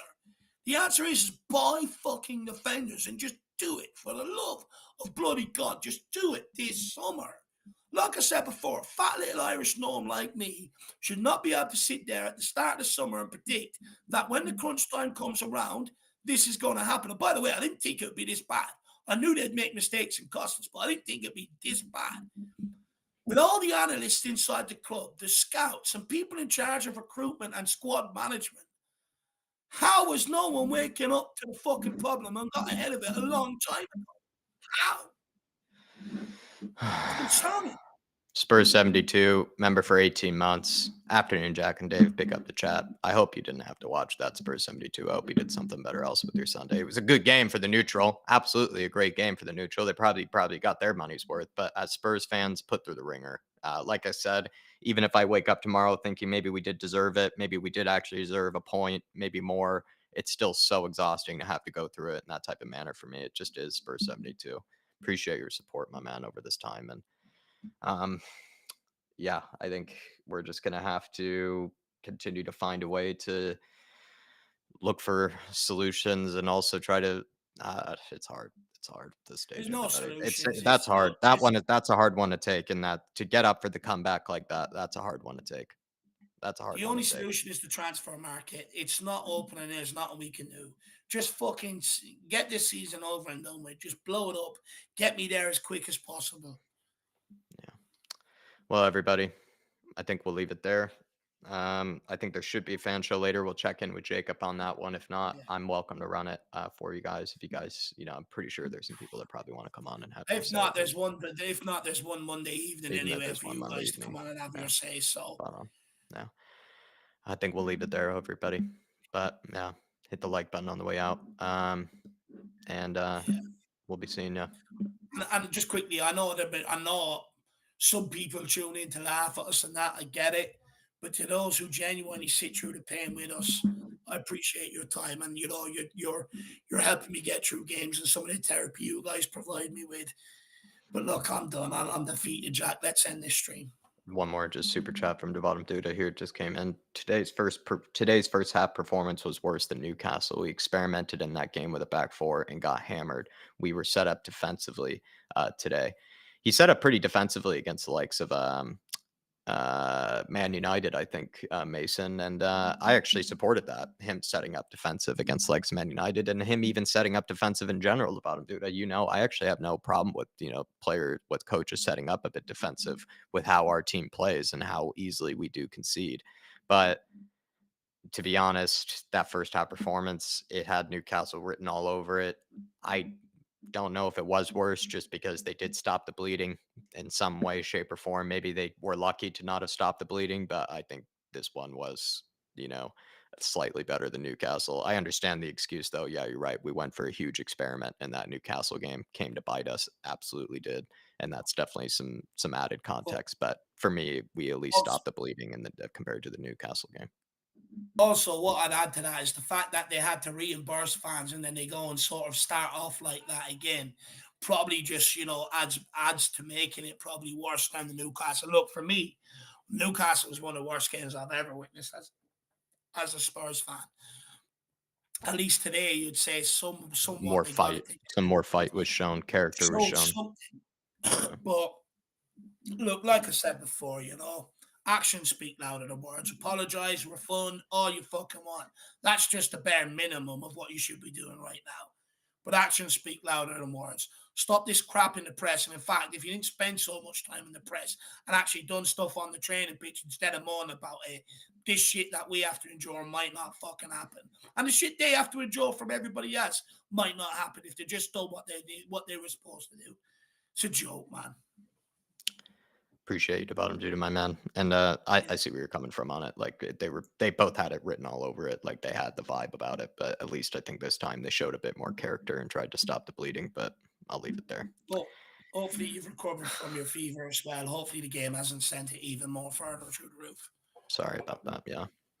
About a dude, my man. Just hang in there, brother. Hopefully this defense gets reimbursed. And honestly, we'd love to hear from you on that, with the defenders that, we need in order to fix this. And also the defenders we need to get the best out of Romero, because I bet you have some good suggestions.